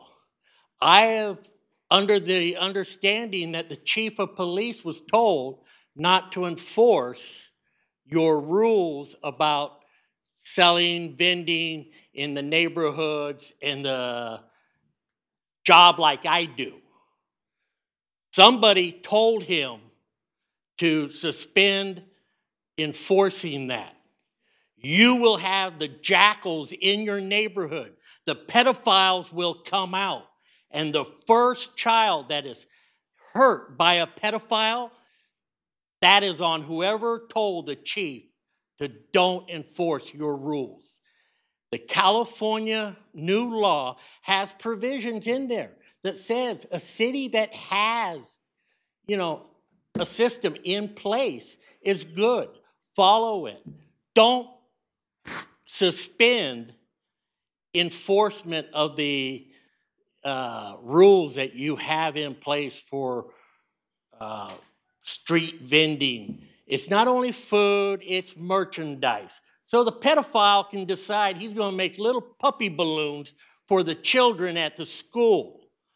With suspension of the rules, you opened up your neighborhoods. People need to really get serious. And I'd like to see the mayor and the council all right now tell the chief to enforce the laws that are on the books. Whoever told him not to enforce them, don't let that pedophile be on your hands because somebody don't want enforcement. Make the chief enforce all rules. Thank you, Howard. Thank you. Maybe by consensus, we can refer this back to the city attorney and the chief on this issue. Yeah. Thank you. We can't take any Google action, it but for the summary. Number 3 tells you straight up. thank you. It's not to suspend it. Thank We're you. just going to refer it by consensus to look into this disturbing situation. Thank you, Howard. Thank you for coming. Kurt Vartan, welcome. Good evening, Mayor and Council, and welcome back to 2019 sessions. Good to see you. I spent this holiday back home in New York and saw Hamilton on January 1st with my wife and our nieces, ages 15 and 19. And we got schooled pretty good on a history lesson because they pretty much have listened to that musical collaboration probably 50 or 100 times, and they knew most of the things by heart. And they gave us a little history lesson about, so when we went into the musical, we actually knew what was going on and weren't lost. And it was pretty incredible to hear how challenging the formation of this country was, the financial systems, all of that was told in 46 songs. It was wonderful. And it really made me inspired and really appreciative of the hard work that went into building things. And earlier this evening, the Valley Fair opened up their Icon Cinema in Santa Clara. And I saw the Avengers. It's awesome. And I walked out, and across the street is where our agri-hood is. And just in a couple weeks, you'll be voting on the entitlements for that. And it makes me think about hard work and what's needed and how do you make great places. And I spoke to Fred just last week from your friends at Project for Public Spaces, and they have a book called How to Turn a Place Around. They just published this book. I'm going to give this to you. So it was given to me, so it's not I don't think there's any conflict. If there is, I'll fill out whatever paperwork you need to. And it just brought home we know what it takes to build a great place and what placemaking is all about. And it's about creating that sense of community in places where people want to go and they call them sticky things, so people want to stay and explore. And that's not accomplished with a single shop. It's accomplished with multiple shops, whether it's education shops or artist shops or wellness places, nonprofit headquarters. There are a lot of things that people can explore and draw people in. Right across the street, all those people that are exiting those 10 theaters can come right across the street, walk across, and then explore and see what the agri-hood's all about. But it's not going to happen with one store. 20,000 square feet of retail and commercial, neighborhood commercial, isn't a ton, but it'll get you a half a dozen, or it'll get you maybe a dozen stores and little shops and cafes that serve organic food or ice cream. It'll get your coffee shop, and it'll get those little things that will bring people in and get people excited and really see what's going on. So I hope that you stand firm. If you don't understand what the 20,000 feet might look like, get to know that before the next council meeting, and I hope you stand firm on that. Thank you. And I'll give this to your clerk. Thank you very much. Any other public presentations? I don't see any other speakers. Would anyone like to speak? Please come forward. Okay. We're going to move on now to the consent items pulled for discussion. The first item that was pulled was item 2T, Action on adoption of ordinance 1995 establishing a temporary moratorium on motorized scooter and bike share programs. Councilmember Hardy, you pulled that item. Yes. I had a couple questions. I was wondering, and I guess this would be for council, but why that was to go to, we were taking an entire year, because I see the scooters and I see the bikes around Santa Clara already. And our big concern was not that people were using them and riding them, but where they were going to be stored and or picked up. So that's part of the question. The companies, I can think of two that we're looking at that are operating in surrounding areas. Have they been notified directly of what we're doing? And when we say you're not able to operate in Santa Clara, does that mean you're not able to rent that, or do they actually turn them off? Because according to the gentleman who spoke to us before, you could actually, by GPS, turn off the motorized scooter. And if the big concern was about impounding them, if they're left in public ways, are we giving them a certain number of hours, and is there some kind of a fee? Is that what we're waiting for to do with this moratorium? Because my concern is they're already here. Okay. Staff, city manager? I'm going to ask Craig to come up and speak to the operational issues, but this follows an action that the council took on December 20th. If you recall, we had a special meeting in the conference room across the hall. This is the second reading of the ordinance that the council adopted. Our ordinance requires 2 readings in order for it to go into place upon 30 days of the council's action. So this is the second part of the action that was taken on the 20th. As part of that discussion on December 20th, we stated that we would come back recognizing the 12-month term with a work plan on January 29th, of the timing and the milestones that we need to reach in order to get to an ordinance to regulate the motorized scooters and bike share programs. I want to acknowledge that we've already started the meetings. We started Monday morning with meetings with Bird. We have another meeting scheduled with Lime and other providers.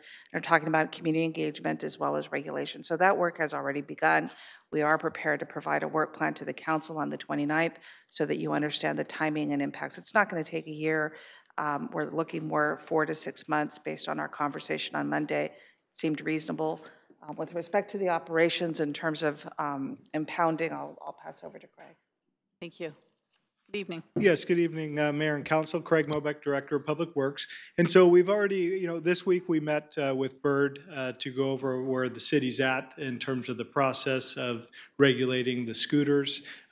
They are aware of the temporary moratorium, or the emergency moratorium, as well as the temporary moratorium. So although it is impossible to stop scooters coming in from the other city jurisdictions, what the regulations currently in place would prohibit is that you could not access a new ride from the city. But obviously, if you're coming in through this jurisdiction, you're going to operate the scooter. But in the city right now, the scooter would have to be picked up by Bird. In terms of impounding them and those sort of details, we haven't worked through all the details. What we've been working with the scooters is we would notify them to come pick them up. I'm not aware of any cases where we've had any abandoned yet, but then certainly if they weren't picked up, then the next step would be working with PD in impounding those.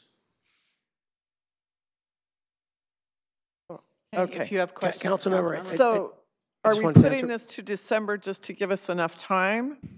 Yes, so basically next week, or on the 29th, we'll be coming back. And at that time, we're going to roll out some options in terms of what the next steps could be.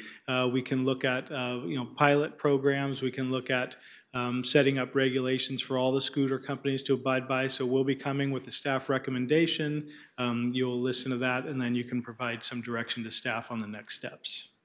I want to be a little more clear on my understanding, having sat in the meeting with Bird, is you can initiate a ride from a surrounding city into Santa Clara, but their equipment is such that you cannot initiate a ride in Santa Clara outside.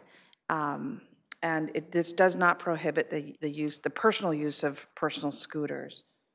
The ordinance does not prohibit the person riding. It prohibits the business of placing the scooters in Santa Clara. And the other issue about picking them up is the companies need to pick these up to charge them. So they're going to go and pick them up anyway. But you know, so I have seen some stray scooters in Santa Clara. They usually disappear after a few hours. But the whole idea of the moratorium was to say, please don't start a business in Santa Clara until we have figured out how we want to regulate it here in Santa Clara. And that's basically it. I appreciate that, because with putting December 2019 on the moratorium, it looked like we were pushing this down the road. And by not allowing it, I'm seeing more abandoned here because they can't leave. They get it here and they stop. And those are the ones I've seen out and about. Okay, thank you. So we will be in control also of the timeline of the, that you present to us at the end of January. As to, you said 4 to 6 months? Yes, we talked with Bird about the schedule and some of the key milestones around community engagement. They too want to be responsive to the community and the needs of the community, the type of programs, acknowledge the engagement and the community input that we need to receive in order to put good regulations forward. So I'm going by just quick memory here. We're looking at a proposal that would have about 4 to 6 months. And we are already receiving draft regulations from them, or model regulations. We're receiving other research projects that they've already completed, as well as other material that helps us work together towards establishing the ordinance. And I know we were also going to look at other cities, our surrounding cities, to see what ordinances they adopted, so we don't have to, you know, we can look at some of their best practices. Yeah. And they're see. Collecting that information for us. Okay, and good. They're going to get it to us. So things are going really well right now. I think the sooner the better for, you know, many of us. And I know my kids ride them. I haven't ridden them yet, but I want to. So thank you. Any other questions for? Just one thing Craig? in regards Yes. to the time frame. So there are going to be some options that we present on the 29th. We will go through the time frames. Some of those involved going back to BPAC. They have expressed an interest in doing so. Like I said, one of them is talking about a pilot program. So time frames, you know, some of them are it could extend into the 6 to 8 months time frame, but we will talk through those on the 29th with you, so everybody fully understands what the process is going to be, as well as what the timeframes are going to be. Okay, Vice Mayor Watanabe, and I don't know, Craig, if she has a question for you. No, or I not. don't have Okay. a question. Thank you, Mayor. Thanks. Director Mobeck. No, I was just going to, in response to what you were saying, Councilmember Hardy, what happens is, you know, they're electric. So, you know, they bring them into the city, they run out of electricity, and so they're abandoned because they have no way to recharge them. So they're just left there. But it's good to know that the company is responding and removing them. But essentially, that's what's happening. Yeah. Okay, thank you. Is there any other, we have a couple of community members, Kurt Vartan and then Martin Fatou. Kurt? Good evening again, Mayor and Council. So I've submitted a letter on this with concerns about an emergency ordinance to ban this. I think in reading the ordinance, and I'm glad to hear Manuel sent me a note, which I really appreciate hearing, that, you know, the people can ride them freely, and it was just restated here into the city. But it seems a little kind of cut your nose off kind of thing to let them just die suddenly on the street without being able to be used again, because that's part of the benefit of these scooters. They usually go somewhere where people are going, and then they can probably take someone from that place somewhere else. And I think that is a distinct difference between deploying them on the street, which is the way it typically works. You'll see 4 of them lined up in a row in the morning, and that's typically how they get deployed. They get scooped up after 9 o'clock in the evening, and they get charged in someone's garage, and then they get deployed the next morning. But during the day, if they come into the city, I can't see why you'd want to restrict them not to get a re-ride and potentially carry somebody within the city or outside of the city as long as they're not being deliberately deployed by Bird or Lime or any of these other places. So I would just ask you to consider that before you put this kind of moratorium. I know it's just really scary to just think that you're just kind of chopping it off and then making these scooters potentially abandoned because they don't usually get picked up till the evening, and to have them to kind of sit kind of dead on the side. They're not out of energy yet. They're just turned off because they've been manually turned off by the company.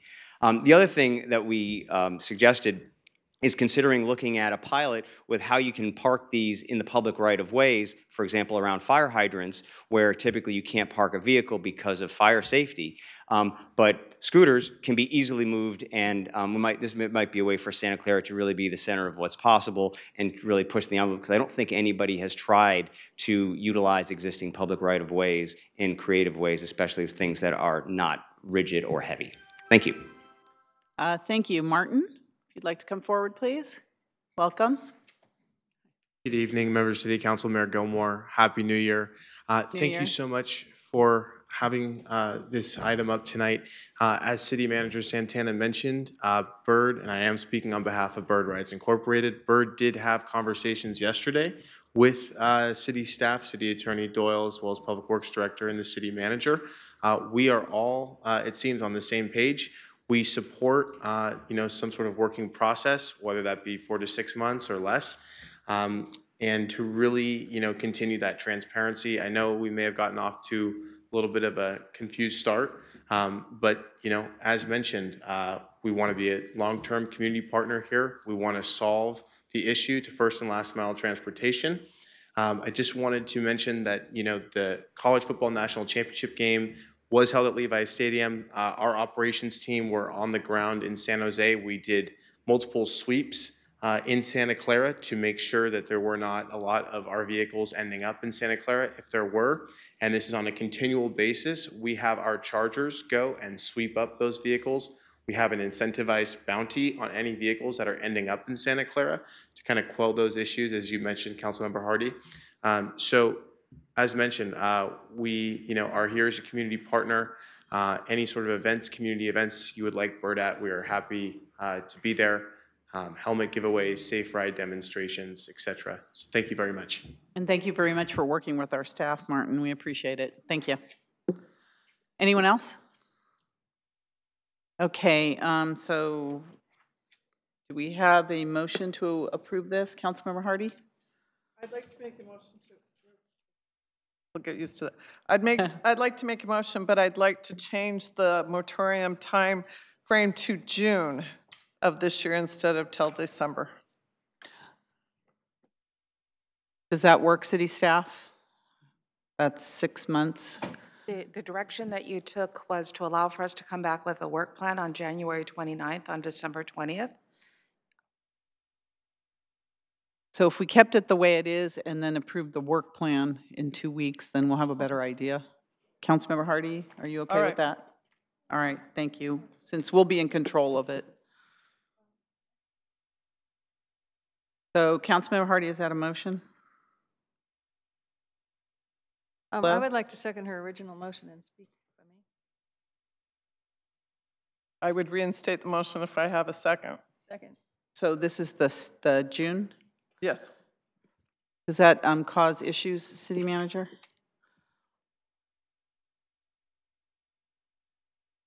I would like the opportunity to get through the work plan. I've not seen a copy of it. We've had a discussion around it. I'd like the opportunity to look at the key milestones and present it to the council as we originally planned in December. All right, I would support that. So there's a motion and a second for June. I had my light on, Madam Mayor. Councilmember Mahan. I mean, a moratorium could always be extended, and if the work plan extends beyond June after working with the, company involved, we certainly can extend it at that point. But this is such a fast-moving trend, an up-and-coming trend. If we really want to be responsive to our community, I think we need to put a little time pressure on it, and I'd like to see us do that. As I say, we can always extend the moratorium rather than the other way around, thinking we have, lots of time to work with, because I think I mean, I see them all over in places, and I just see the young people catching on to this trend very quickly. I hate to see Santa Clara lag behind other communities, especially with our younger folks. If we really want to stay, you know, the center of what's possible, we need to start reacting to the millennial generation that's coming up. And these are things they expect of their communities. So I support the idea that let's keep a little time pressure on it. If it turns out we need more time, we can extend it rather than the other way around. Vice Mayor Watanabe. Thank you, Mayor. I do not support the motion, and I was going to say this early, and I decided to hold off, but now I'm going to say it. The night that we actually had the emergency meeting, afterwards, I found out that there was actually a bad accident on the Guadalupe Trail, and it was somebody riding a scooter and misjudged coming off the trail and was hurt very badly, and emergency services had to respond, take the person away. I don't know what happened with that person, but based on a picture that the neighborhood resident took, they were in, it was bad. And I followed up with the police department, and they confirmed what happened. And I mean, I was glad that we had taken that action. It's not to say that I don't support, you know, public, the scooters or the bikes. That's not it at all. But as a city, we need to protect ourselves and make sure we have the resolutions and parameters in place to make sure that this is done in a responsible way and just explored properly. So I support, you know, what the what staff recommendation is, and that's why, because I feel like we need to protect ourselves as a city and just explore the whole program before we implement anything. I want to talk a little bit about capacity and where we're at and some of the comments that I made on December 20th, because I want to be helpful in the conversation, but I also want to be realistic around the city's workload. On December 20th, I mentioned some of the existing council directives that the council had already put in place. One was our garbage and recycling contracts and entering into direct negotiations before we engage on an extensive RFP process. The other was we had just received proposals for the convention center operations, which is a very aggressive schedule that we all acknowledged when we received that council direction. This week, I believe on Sunday evening, I sent the council an email about our need to understand the impacts to Silicon Valley Power with PG&E announcing its bankruptcy. That is a new initiative. That is by far more enormous of an impact than the proposal before us, and I need to get my arms around that. Councilmember O'Neill and I are in Sacramento tomorrow to understand the implications and how we're going to proceed going forward. We barely had our first meeting with Mission Trails today. We spent all day in operator interviews for the convention center, and we're working today to look at how is it that we're going to get before you on February 5th and scheduling one-on-one meetings so that we can meet that schedule. We're coming on January 29th with the hopes of presenting a proposal for recycling that allows for us to avoid a procurement process. I really need to add on the PG&E implications to Silicon Valley Power, issue a memo to the council over the next week or two so that you understand the magnitude of risk to the city. That said, I had said 4 to 6 months. I want to understand the milestones related that staff is thinking that through and test that against the larger horizon. But I don't want to pretend as if it's a matter of direction and therefore we can make the work happen. We have limited capacity. We have a lot of priorities at play, some of which are playing out over the next 4 to 6 weeks. And I'd really like the opportunity and frankly the courtesy to look at our milestones and understand if this is realistic within the larger picture. Thank you for putting it all back in perspective. Councilmember O'Neill. Yes, I mean, I'm all for expediency, but I do recognize our competing needs here. And so what I'd like to do is to wait and see what the work plan looks like. And as Director Mobic said we did at the last BPAC meeting say that we would bring it to them also. So what I'd like to say is let's wait till we see what the work plan looks like. I think staff is hearing from, a lot of the council wants to see this happen. And then once we look at the work plan and see what may be involved, if we need to make some adjustments, that's what I would prefer to do that once I see the work plan. So I won't be in support of that motion. Thank you. I feel the same way. I'm keenly aware of all the issues going on in the city right now. And 4 to 6 months already brings us in July, which would then take more action to come back and extend this, which is more work when we can just wait until the end of January to see what the work plan is. So I won't be supporting the motion either. Who hasn't spoken? Oh, Councilmember Chahal.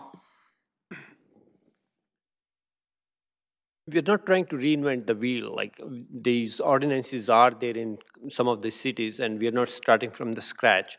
So as a compromise, what I would suggest, like we can postpone this agenda item for the same date after we hear on 29th, after we hear the plans, and then we can vote on it. That way we have enough information where we are, and we can vote on that day, basically. I think this is a first reading of the or second reading of the emergency ordinance. So I don't think it's a postponement. This is the second reading of the ordinary ordinance.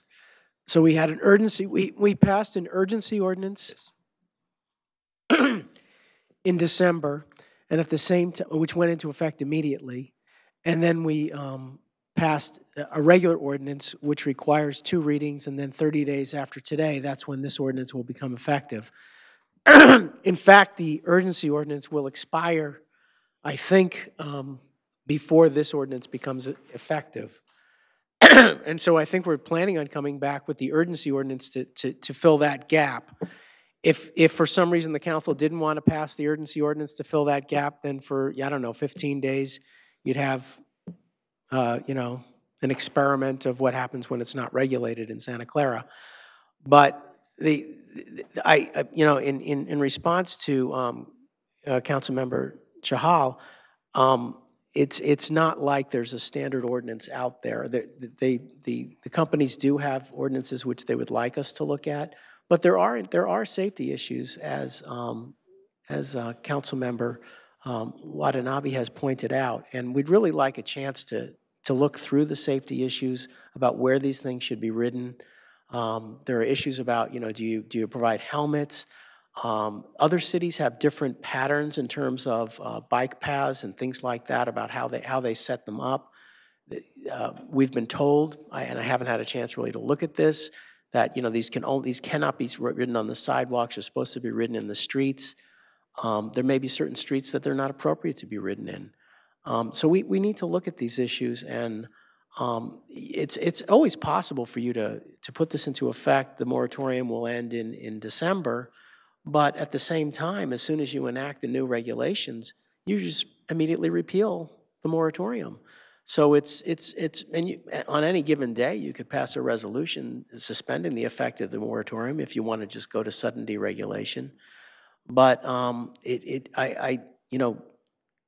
the city manager really pointed to some extremely significant workload items that we're going to try to get to. We try to get to everything. I mean, I just got a new item today, which is to look at, whether people can sell hot dogs on the street. And then to say nothing of the enormous workload that the public records requests that we get. I mean, I don't think the public is aware of the amount of time and effort that we put into simply responding to the duties imposed on us by state law, and frankly, the expense. So everything is a balancing of our time. We hear you. We hear that this is a new and exciting industry that we'd like to have in Santa Clara. We're not opposed to it, but we just would like to not have some kind of artificial pressure to do this suddenly by June. I think who knows, maybe we will have it done by June, but either way, I think that the imposition of a deadline of June is really simply a message to us, you know, get this done faster, as opposed to us really doing a better or a worse job on it. We'll do a good job on it either way, but we really do have to balance all the other needs of the city, and we're just being honest about what our workload is. Okay, I'm not sure if you've spoken already or if this is a second time around. Councilmember Mahan, O'Neill, and Hardy, are those the old ones? Okay, they're all old. Well, my point, Councilmember Hardy. I was going to change my motion if we needed to, if it is not possible for staff. My concern is I just don't want to kick this can down the road when we have these vehicles coming into Santa Clara already. And I wanted to see us have something in place by the summertime so that there were more options for our residents. If it's not possible, I understand, but when other cities have done this, being able to look at it. Maybe I'm new at this, I'm just not clear that it shouldn't take this long. I worry about waiting clear until December, that's my concern. If we can wait until we look at this in the end of January, do we have to have a motion tonight because we only had a month? I want to clarify what having this expire in June means. An ordinance needs 2 readings before the City Council, which is already a month's time to present based on 2 meetings per month, and it takes 30 days to go into effect. So having this in place within that June timeframe would require that we bring regulations and options for the council to decide with draft ordinances, I'm thinking by March or April. So that's the implications of having it end in June. It's really not a 4 to 6 month time frame. We're talking now about a 2 or 3 month, because we'll have to rearrange our work in February to present to council. Our internal review process already is a good 6 to 12 weeks. So we would already have to have documents ready to put through the cycle and go through our reviews. So it's just not realistic with the other workload that we just talked about. Okay, thank you. Let's see where this goes. So we have a motion and a second to I can change it. Well, no. Okay. I can withdraw the motion. Wait. If you, Councilmember Hardy. I can withdraw the motion and go back to staff's recommendation for December. Okay. Okay, so motion is second for staff recommendation. Any discussion?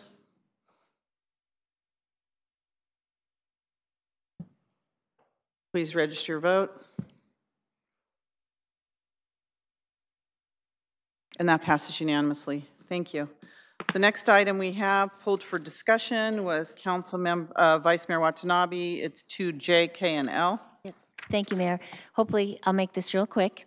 I just wanted, when I looked at the amounts of each item, I just was wondering, if initially I thought, oh my, is this the salary that we're paying the teachers? And these are classes that are being given at the rec center, and it's a variety of there's dance classes and ballet and an assortment of classes, but I know that there's fees attached to these agreements as well. So I was just going to ask, we've talked about this already tonight, but the cost recovery, will the cost recovery be met as a result of the fees being paid to these individuals? And that's my question. Good evening, Jim Teixeira, Director of Parks and Recreation. There's 3 contracts in front of you. You mentioned the word salaries. These aren't salaries, these because they are contract vendors. Mm-hmm. And so contracts come before City Council when they're $100,000 or more. In the past, we would work 3 different contracts, 1 contract per season with each of the different contract vendors for the classes that we had. So we're being more efficient, bringing 1 contract forward for more or less the annual cycle. Mm-hmm. So there are other fees in addition to what the vendor receives.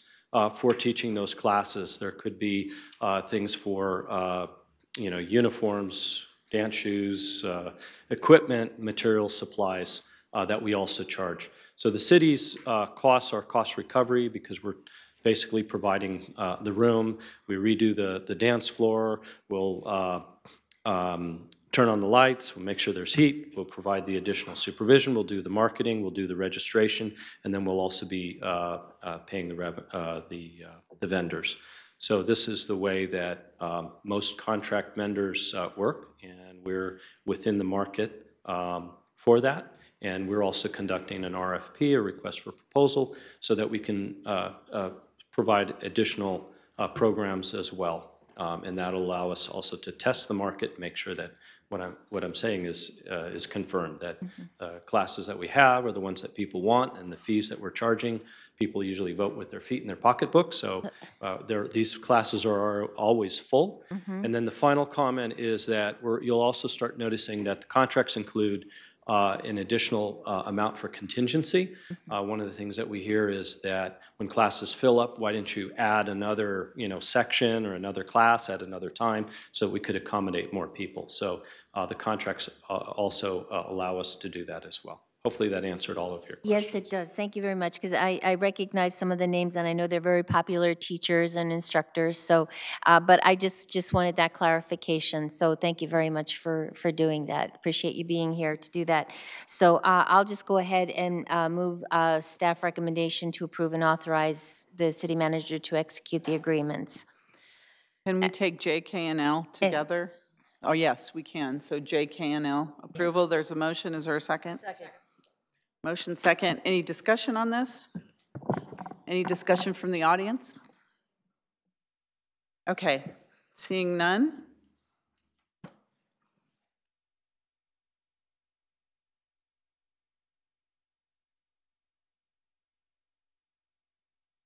Is that going to pop up on J? Yes, it is. Please register your vote. And that passes unanimously. Thank you, Vice Mayor Watanabe, for that. And I don't have any other items under consent.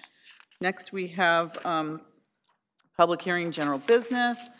The first is action on introduction of an ordinance modifying smoking and tobacco regulations, grant from the County of Santa Clara's Healthy Cities Program, Tobacco-Free Communities Fund, and related budget amendment. Assistant City Manager Shikata, welcome back.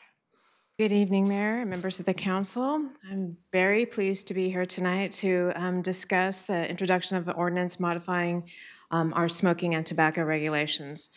This presentation tonight and the scope of work that is being asked for your consideration has been in progress for more than a year. We have a number of people, I think, in the audience that have been anxiously awaiting for us to bring this forward, and I think that they'll probably express some of that tonight. I'd like to recognize a couple people that have spent a lot of time working on this. Christine Young in our office, as well as Sue Reuter in the City Attorney's Office, have gone through and spent a considerable, like I said, a considerable amount of time trying to put this together for your consideration. So let me just go through. Just as a brief background, the Santa Clara currently has very limited local regulations restricting smoking beyond what's already prohibited by state law. And so as we all know, smoking and exposure to secondhand smoke have decreased since 1965. There are still a considerable amount of public health issues that remain. There's no safe level of exposure, and many continue to be affected by the adverse impacts of secondhand smoke. The current state law bans tobacco smoking in many areas already, enclosed workspaces, inside public buildings within a 20-foot buffer area of doors and windows, on public transportation, within 25 feet of playgrounds, and 250 feet of youth sports events, and on all school district properties. The law specifically allows for local jurisdictions to adopt stricter regulations than those imposed by the state. And so we'll be talking about a couple of key areas that we are asking for your consideration on. Other cities in Santa Clara County have adopted ordinances to limit smoking and to promote smoke-free environments. Cities such as Sunnyvale, Palo Alto, and Los Gatos have updated their smoking ordinances in the last few years to restrict secondhand smoke in public parks, outdoor dining areas, public places, multifamily housing, service areas, and then with buffer areas. And so two of the key areas we'll be talking tonight are in the multi-unit residences as well as in public areas, certain public areas. So from that outreach, we commenced with an open City Hall survey, was opened in January of 2018, and we had about 867 responses within a month's time. 98% of the survey respondents either lived or worked or had some kind of business within the city of Santa Clara. A vast majority of the survey respondents supported all of the proposed changes. So some of the areas that we surveyed included outdoor patio and seating areas where food and drinks are consumed, within 25 feet of doorways or window openings of vents of a building, service areas such as transit stops or ATMs, public parks, outdoor public events, and again, in the multifamily housing units. So these next few slides will just give you a quick snapshot. I'm not going to spend a lot of time on them, but you can see where our survey responses were at. This just gives you a quick snapshot of who responded to our survey. Overwhelming majority of those people lived in the city of Santa Clara. We asked them about outdoor patio areas. Overwhelmingly, 87% said yes. We talked about within 25 feet of doorways, windows, or openings of a building, 86%. Service areas like ATMs, 81%. Actually, it's closer to 82%. In public parks, 74%. And in outdoor public events like farmers markets and concerts, close to 78%. And this is 66% in multifamily dwelling units, including balconies. So in addition to the open City Hall, we had community meetings.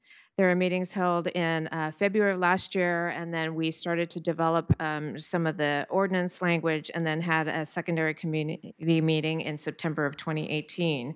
Attendees at all of these outreach meetings were very supportive of additional smoking regulations, and they asked that we look at expanding the proposed buffer zones. At the time we were talking about 25 feet. They had expressed concerns about the secondhand smoke in the multi-unit residences, and then concern that there were some people that asked questions about where people would smoke if there were if there were regulations adopted in multi-family, multi-unit dwelling units. We also went to the Parks Commission. They supported banning smoking in all of our public parks.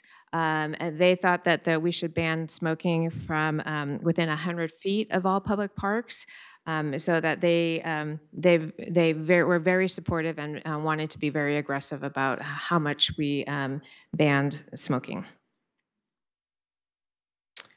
So this is just a summary of all the different avenues that we took on outreach, surveys, community meetings. We went social media channels. We put some entries into city manager's blog, put entries into Nextdoor, and then we did some outreach with some constituent groups that were very interested in promoting the additional smoking regulations. So on the proposed changes, as we know, again, there's research been conducted that exposure to secondhand smoke can be significant as you get closer to an active smoker.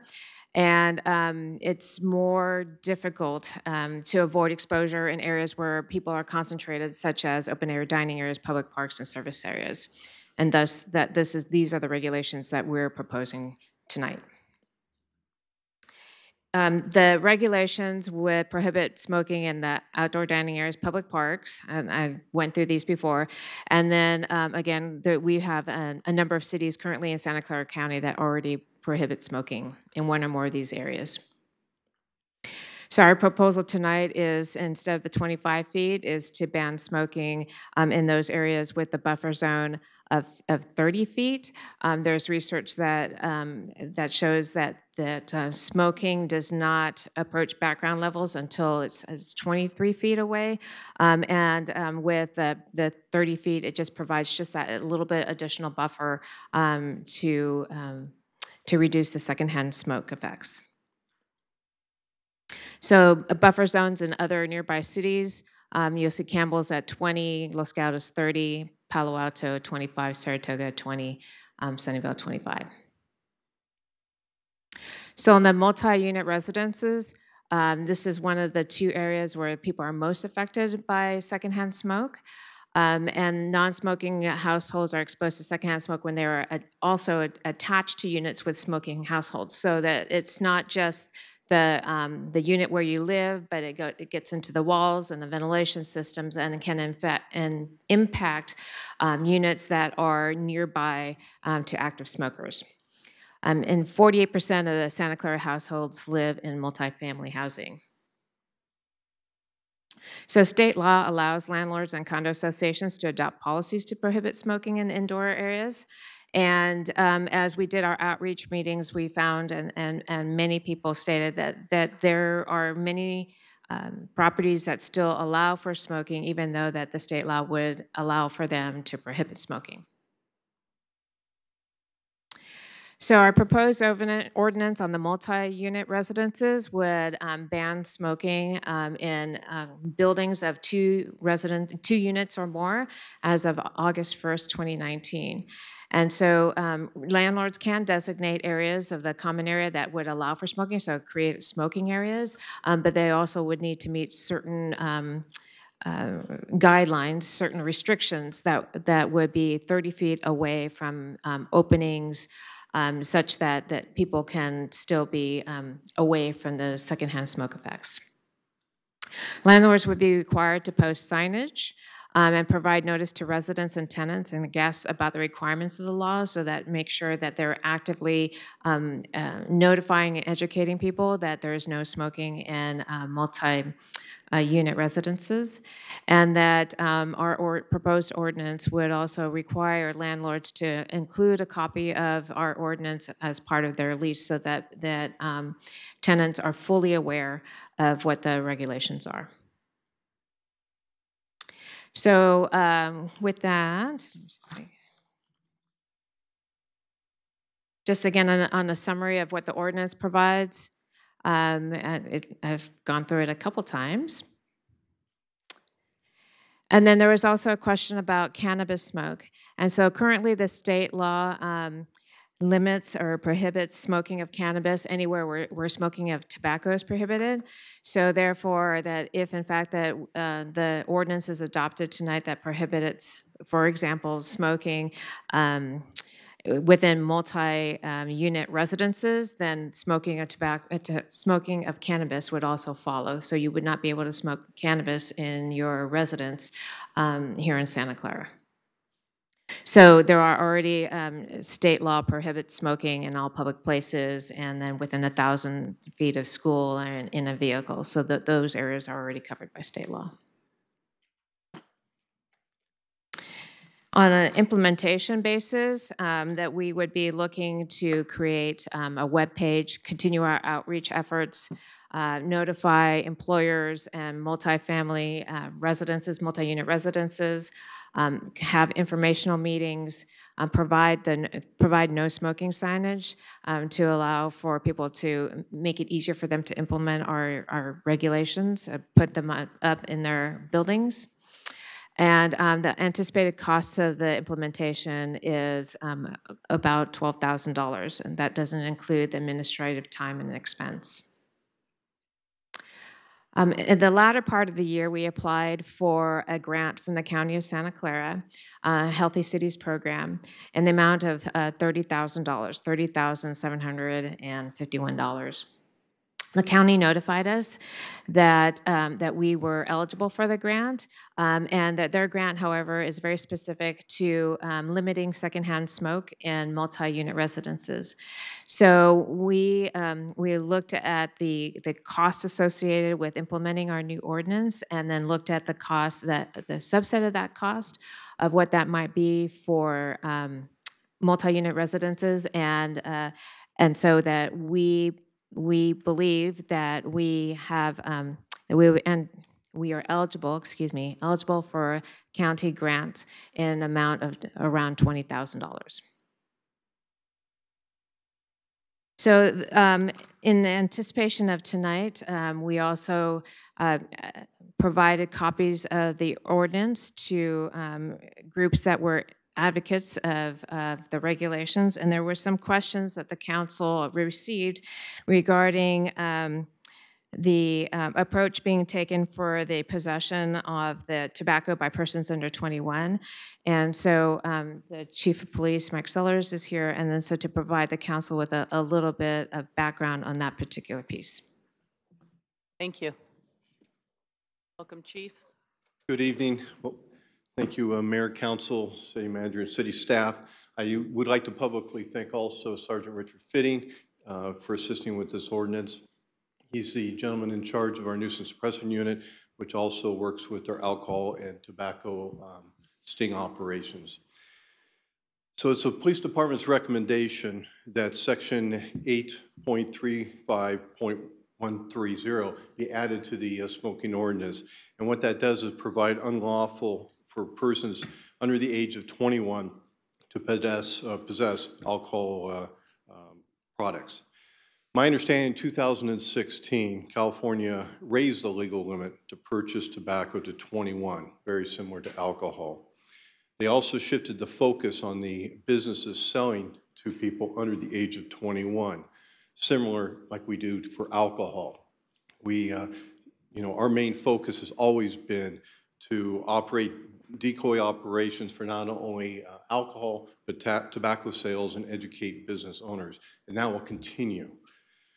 But the focus also changed in 2016 that the possession and purchase of cigarettes or tobacco by people under the age of 21 was not against the law.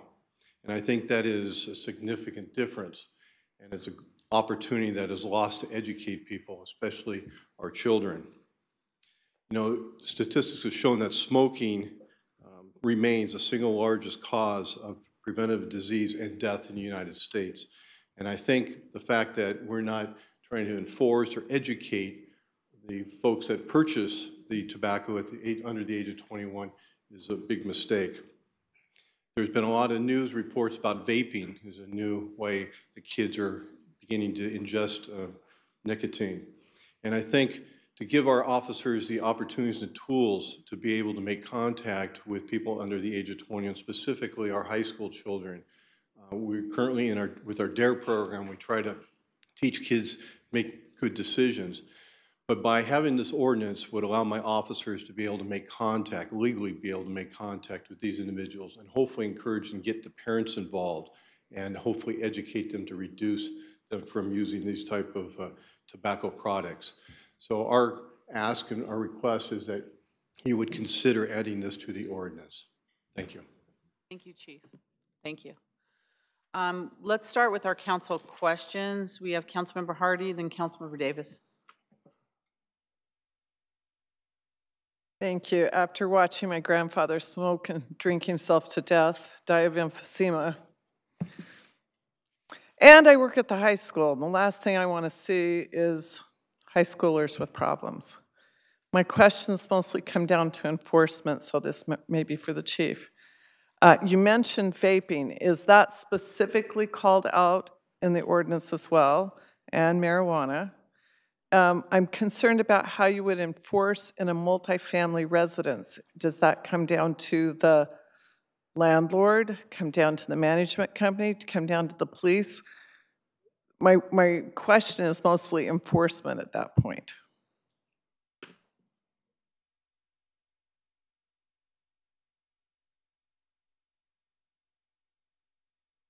Fire department? Yeah. Fire Good chief, evening. where is he? Sue Reuter with the City Attorney's Yeah. Office. I'll take your first question first. Smoking, the definition of smoking within our ordinance, so it would apply to whether it's tobacco or cannabis, includes cigars, cigarettes, any type of electronic or battery-operated vaporizer or cigarette, and any kind of machine, the use of which would resemble smoking. And it's used to deliver an inhaled dose of tobacco, nicotine, or any other substance. And the second question was with regard to enforcement and with enforcement, especially, they've made us very aware of some things, and I know what pot smells like. I know what tobacco smells like when it burns, but now with vaping, it smells like perfume or food. Or I'm wondering how would enforcement actually work in this, and who would someone call for enforcement? So with regard to enforcement of really the only section of our ordinance that would address that is the possession of tobacco by a person under 21 years old. And at that point, that would be a call that would go to the police department for enforcement. But the enforcement then for the parks and for multifamily? So that would be, those could be enforced by the police department as one option. The fire department could enforce in other circumstances, probably not smoking in parks, but more on the multi-unit residence side. We have code enforcement officers who could enforce in parks. So there's sort of a variety of enforcement options depending on the nature and the location of the violation. And the multifamily dwellings, that falls on the management? It could be, so enforcement of multifamily does fall in part on the management. So let's talk about, there's multifamily unit residences where it's all rental, and then there's multi-unit residences that are ownership, right? So with regard to the rental, the management would be required to post signage and provide notice to tenants and do those kinds of acts that are set forth in the ordinance. And the neighboring residents, all the residents, are essentially what we call third-party beneficiaries to the other tenants' leases. So if you have a neighboring tenant who is violating his or her lease by smoking tobacco in either inside their unit or on their patio or something like that, then as an aggrieved neighbor, I would have the right to third-party beneficiary status under their lease so that I could initiate action either against the management who has failed to take the actions that are required under our ordinance, or against my neighbor who is failing to comply with the ordinance. So that would be the primary method for enforcement, would be private enforcement in the multi-unit residence scenario. That's the rental. On the ownership side, there isn't a management company, so to speak. So it's unit by unit, owner by owner. Because it's a multi-unit residence, it still qualifies as a multi-unit residence. It's attached units. The owners are all responsible for compliance with the ordinance themselves, and neighbors can seek to enforce the ordinance through civil action themselves too. Thank you. Thank you. Councilmember Davis? Thank you, Mayor. One of my questions was related to enforcement, because we do get emails from people, multi-unit resident people, who complain to us and say, what are you going to do about it? So I think maybe we need to make that pretty clear in the ordinance that we do not have that enforcement other than what the police department has if they're using signage, but it needs to be pretty clear. Because I understand what Councilmember Hardy is going for, because we have been approached by a lot of people saying, what are you going to do about it? Us. So the ordinance does preserve for the city prosecutorial discretion in enforcing all of the provisions of this ordinance. So it doesn't, while there are a lot of provisions of this ordinance that provide for methods by which members of the public can privately handle these disputes with their neighbors or with their management without coming to the city. We do preserve prosecutorial discretion, meaning that if there is an instance in which either there is a fire department or code enforcement or police department response to and they see a violation of the ordinance, they do have the discretion to issue a citation. Okay, my next question might not be you, it might be Ruchikata. You talked about the buffer zone being 30 feet, but I didn't see any data in there about the cannabis and how far that is outreaching. I mean, we're talking about smoke, cigarettes. Now we have cannabis coming on board somewhere in the work plan. So I'm wondering, do we have any data on how far that smoke goes? I mean, you're talking two different things here, and I know that's stuff I can smell it on people's clothes. No, we don't have any data on that. And the approach that we took really was to follow, again, follow the tobacco because we can limit the smoking of cannabis based upon secondhand smoke on the tobacco side. There is an argument to be made that for some people, smoking the cannabis is actually a healthy thing. And so there's not research out there about the impacts of secondhand smoke relative to cannabis.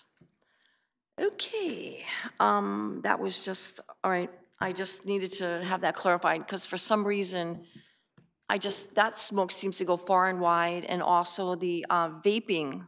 I mean, I've seen people, the smoke is like it's like 20 feet. I mean, they were good at this. I mean, they can really project that smoke. I mean, it's amazing to me. So it is illegal to smoke the cannabis in public places. So we get that, but not everybody gets that. So, okay. Thank you, Ruth. I just wanted to know if there was any data on the cannabis. Thank you, Councilmember O'Neill. Well, I'm grateful that we're having this discussion tonight because it's been a few years. Thank you, Councilmember O'Neill, for initiating this in the first place. We appreciate it. Who knows, maybe in the next couple of years we'll get to my tree ordinance. Yeah. Yeah, that's one of my other things, trees. Well, yeah. So we did receive some letters about the whole issue about the making it illegal for young people, but I think that, one of the things I think we're going to have to do is we might have to have some content on our website to really walk people through what they can do to enforce this, because it's going to be challenging, and I think a lot of it's going to have to be to make progress to get ourselves above having that D, which I think is the grade we have on the county report card currently, to get up there a little bit into a more acceptable grade range, to take these steps, and then let's hope that we can get our community to step up to that. And, but I think we're going to have to find ways to help them. If you've got, like, I know, I mean, sometimes I'm riding my bike down the street and there's a couple of apartment complexes that are on Kylie Boulevard that must have those no smoking things, because it's usually gentlemen that are standing all the way out at the curb smoking. So, at least I'm only passing by for about 20 seconds, so it doesn't make too much difference. But, so to figure out how, like some of the methods that Deputy City Attorney Reuters was talking about, how do they do that, or what actions does the homeowners association take, or how do you work with your property manager or the owner to enforce, because we don't want to see neighbors getting into more conflicts about. I mean, I think that's kind of what people fear, that they're going to go over and say to somebody, "Don't you see that sign? It's or you're not supposed to smoke in your apartment." And I know people who, if they have that habit, they're going to be like, "Well, where am I supposed to smoke?" Well, that's part of the message. We don't want you to. So that would be my suggestion, is that maybe we give some more information about how can we work together as a community to make this a better quality of life for everybody. Particularly, I liked a lot of the background in the report showing that more and more folks we're living in closer proximity. And I know we got I got a comment from a resident about whether we've defined well enough if there's townhome complexes, and some of them really, they're not as dense as, say, a typical apartment building. But I would still think, my understanding is that those will fall under the multifamily, the way the definitions are, I think they're broadly enough defined that townhome complexes, which by nature, they all still have at least one common wall, or even some of these places where there's supposedly single-family homes, and there may only be like a foot in between. So I think we're sort of covered there. I understand what, the chief is saying, like he's looking for a little bit for a tool for his officers to have a conversation. I don't think that his officers, unless there's some other situation going on, that they're going to be arresting every 17-year-old they see, vaping. But I think it could give them a chance to walk up and say, hey, do you know that it's illegal for under the 21, age 21, and these are the only, to have that type of encounter, to have kind of some education going on, and not to be saying we're going to be, filling the holding cells down at the police department with teenagers that are hanging out behind Safeway smoking. So I think, I'm pleased with the progress that we're making, and we may, there's some, maybe I don't know that it has to be in the ordinance, but there were some questions that came in about the signage and, specifying more, giving examples of the signage, or do they have to be in multiple languages, or, notifying employees. I think we're only talking about their employees that are in Santa Clara, not if they're part of its Intel Corporation. They don't have to tell their employees in Hong Kong about what's going on in Santa Clara, unless they're coming to Santa Clara on a business trip, that they shouldn't smoke. So I don't know that I really have questions, other than because I appreciate the comments that have been made. I just think we might need to beef up that our website to help people understand, and it's going to be interesting to see. And I appreciate the fact that you did approach the county for the grant, and I'm hopeful that we will get the agreement signed very quickly. And that's where the real test may be, is going out and doing the outreach, and learning maybe from some of these other cities how some best practices on making that happen. Because even like with the parks, it's going to be interesting, because I know there's sometimes I'm in the park and I don't really appreciate the drifting smoke. So it's some of those areas that's where it's going to be a little challenging to have everybody still be pleasant and get along with each other and still respect each other's smoke-free space. So I guess I don't really have a question, but I just want to make those comments. But so thank you for all this work, and I'm anxious to pass the ordinance and then move on to the implementation phase. Thank you. Thank you, Councilmember O'Neill. I just wanted to make a couple of comments. One, I was on this council when we banned smoking in Santa Clara back in the 90s, and that was kind of a similar type, but even more dramatic than it is right now. And I remember we had our fire department that went out and enforced it. And it was, it was difficult because you had to catch someone smoking. And so by the time they'd get out there, the person obviously wasn't smoking anymore. But it was challenging and difficult. I imagine if we pass this ordinance, which I hope we do, when you have homeowners associations, when you pass a new ordinance in the city, they automatically incorporate that into their rules and regulations. And then in apartments, in the rental agreements and the leases, they will end up putting them in there, because of a lot of apartments now in Santa Clara already have no smoking in their agreements, their rental agreements and their lease agreements. So I think that that's going to be a way of enforcing at least the multifamily, part of it. The challenge is going to be to have some of the older apartment complexes, having their management be able to incorporate the new no smoking into the current lease agreements that they have. And I believe, and I'm not an attorney, but I believe that us the city passing an ordinance will automatically allow them to be able, to give them the legal authority to be able to do that. So Does that include Airbnb? That was one of the questions. Do we know? Oh, Airbnb is a question. I think we did get that about temporary rentals and Airbnb from one of our residents, Doug.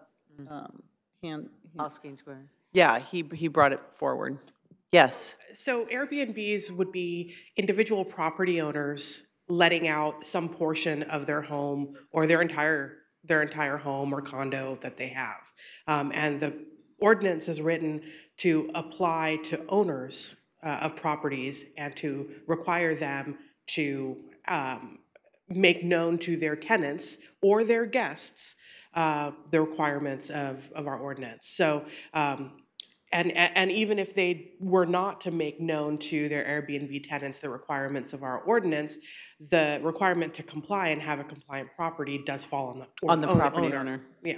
For the multifamily rentals. Right. Okay, very good. Thank you. All right, I have a number of public members that would like to speak. The first is Kevin Freitas, followed by Carol Baker, if you'd like to queue up after that. Welcome. Yeah. My name is Kevin Freitas, and I live in Santa Clara, and I suffer from secondhand smoke.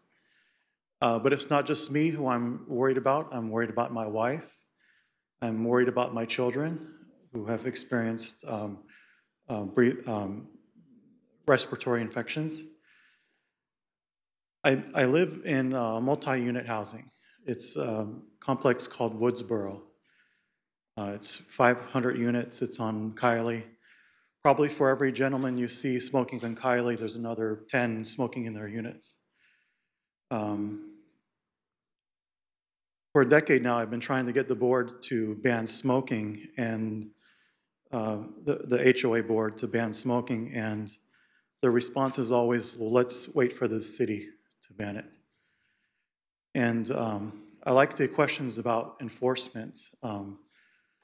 The way this will be enforced, at least at Woodsboro, is when we smell smoke, we will contact the watch service. There's a watch service that we pay for. The watch service will come and verify the smoke, and then the resident will get a fine. And when residents don't pay their fines, they get a lien put on their property.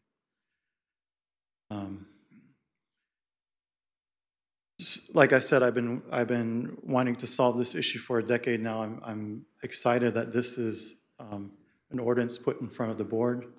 I urge you to please pass this ordinance, and please do it tonight. And thank you for your time. Thank you, and thank you for testifying. We appreciate it. Carol Baker, followed by Marissa Urbano. Welcome. Thank you, Madam Mayor and members of the council. My name's Carol Baker. I am the chair of the Tobacco Free Coalition of Santa Clara County and also a member of the American Cancer Society Cancer Action Network.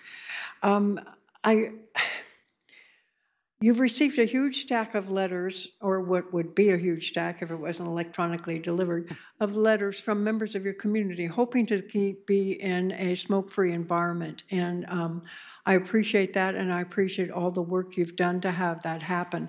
However, I've been on the phone today with 3 or 4 members of APCS CAN who say, please, please, please let them know that this is something that we cannot approve of. And I'll read you some of their comments on that. ACS CAN appreciates the thoughtful effort that has gone into drafting a comprehensive ordinance that will help protect the residents of Santa Clara from the harmful effects of secondhand smoke. The negative health effects of secondhand smoke exposure are well documented. Secondhand smoke contains at least 7,000 chemicals, including hundreds that are toxic. However, we oppose this ordinance as written and request that Section 8.35.130, possession of tobacco by persons under 21 years of age, be removed from the ordinance being considered. How can we penalize kids for falling into the trap put there by Big Tobacco that contains such things as bubblegum flavor, such things as cherry, such things as mint, and all these flavored tobacco products that are both in tobacco and vapes that the kids naturally are going to fall for? They're kids. Why would we penalize them?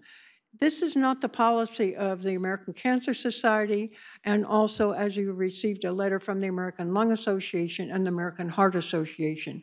Thank you for considering these important facts about kids not having to be penalized. Thanks. Thank you. Marissa, and then Tim Logan after that. Good evening, Welcome. Mayor, Council, City Manager, and staff. So I am a Doctor of Medicine and Master of Public Health candidate. I'm currently serving as an intern at the Breathe California Bay Area organization. It's a nonprofit founded in San Jose in the early 1900s to fight lung disease and promote lung health. I'm speaking to share my support for the proposed citywide ordinance expanding smoking restrictions. As a medical student and future physician, I have seen many patients suffering from the health consequences of smoking. Even my family has been affected personally. My uncle is a former smoker, and though he's been tobacco-free for 29 years, he now suffers from chronic obstructive pulmonary disease and relies on inhalers to help him breathe. Though my aunt was a non-smoker, she was exposed to the secondhand smoke of my uncle and has suffered cardiac and respiratory issues as a consequence. Many people who have never smoked before also suffer from health conditions related to secondhand smoke exposure, including heart disease, lung cancer, and stroke. According to the CDC, since 1964, approximately 2.5 million non-smokers have died from health problems resulting from secondhand smoke exposure.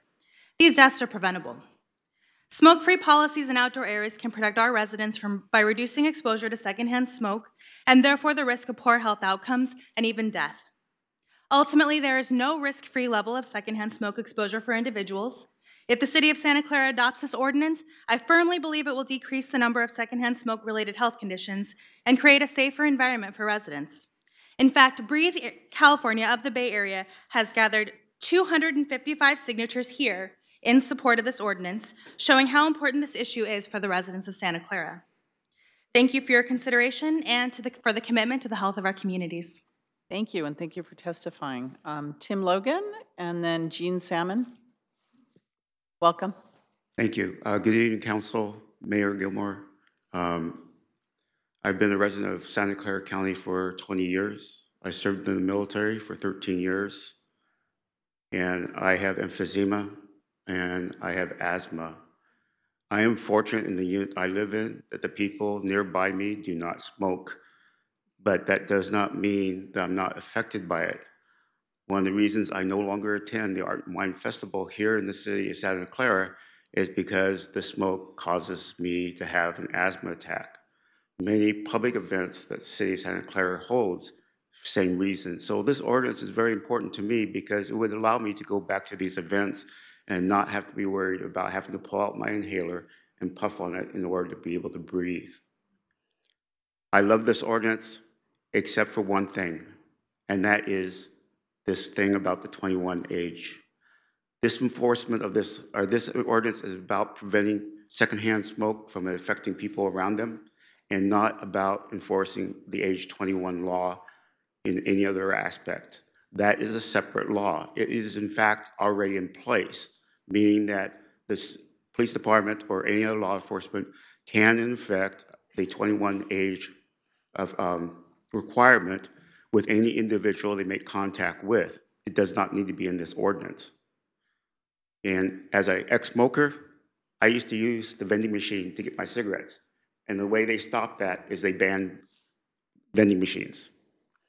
We go after youth smoking, regardless of what it is, by going after the retailers and the tobacco industry. And as long as those industries know that the police are out there actively looking for them, trying to sell to the age of 21, you will finally get that message across to them to stop doing that. Thank you. Thank you. Jean, I actually don't see her here.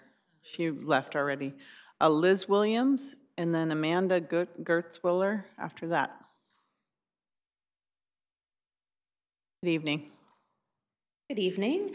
My name is Liz Williams. I'm with Americans for Non-Smokers' Rights, or a public health organization up in Berkeley. And on behalf of our members in Santa Clara, I want to encourage you to expand the smoke-free air protections to the outdoor spaces as well as to multi-unit housing.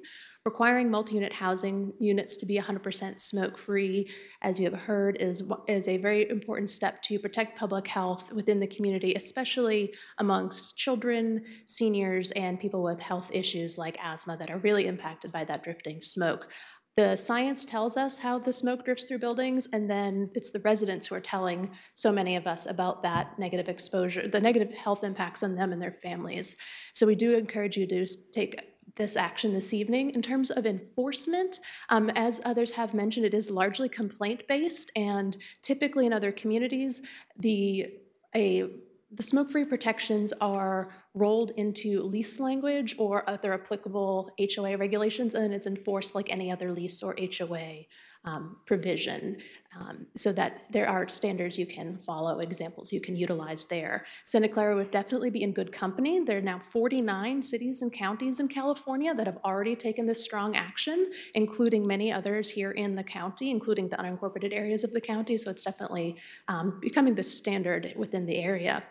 We do encourage you, like others have mentioned, to remove the language around the youth possession, since that is not a best practice in tobacco control and it is not effective at achieving what we all want to do in terms of protecting our youth around nicotine addiction. And one other thing, I do encourage you to remove the language around allowing smoking in bingo. That's an outdated exemption that might be a carryover from earlier language. Currently under state law, people aren't allowed to smoke in venues that host bingo, so that might be worth removing. So thank you for your leadership on this issue, and thank you for considering this issue. Thank you very much. Amanda Gutzwiller, welcome. Hi, good evening. My name's Amanda. I'm with the American Lung Association. I want to thank you for your efforts to protect residents from secondhand smoke. As we know, there's no safe level of secondhand smoke exposure.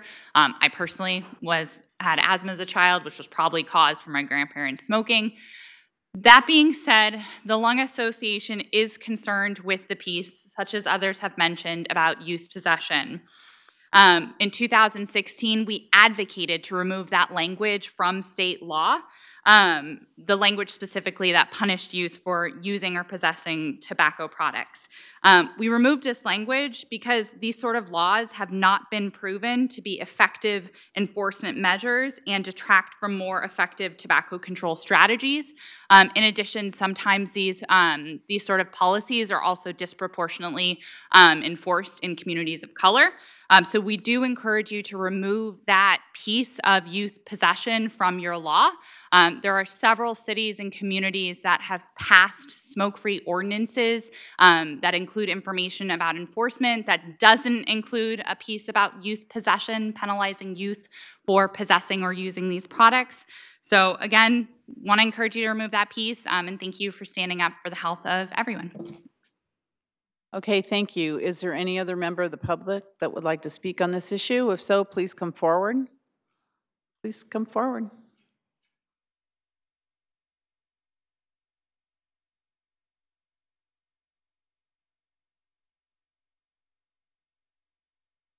Good evening.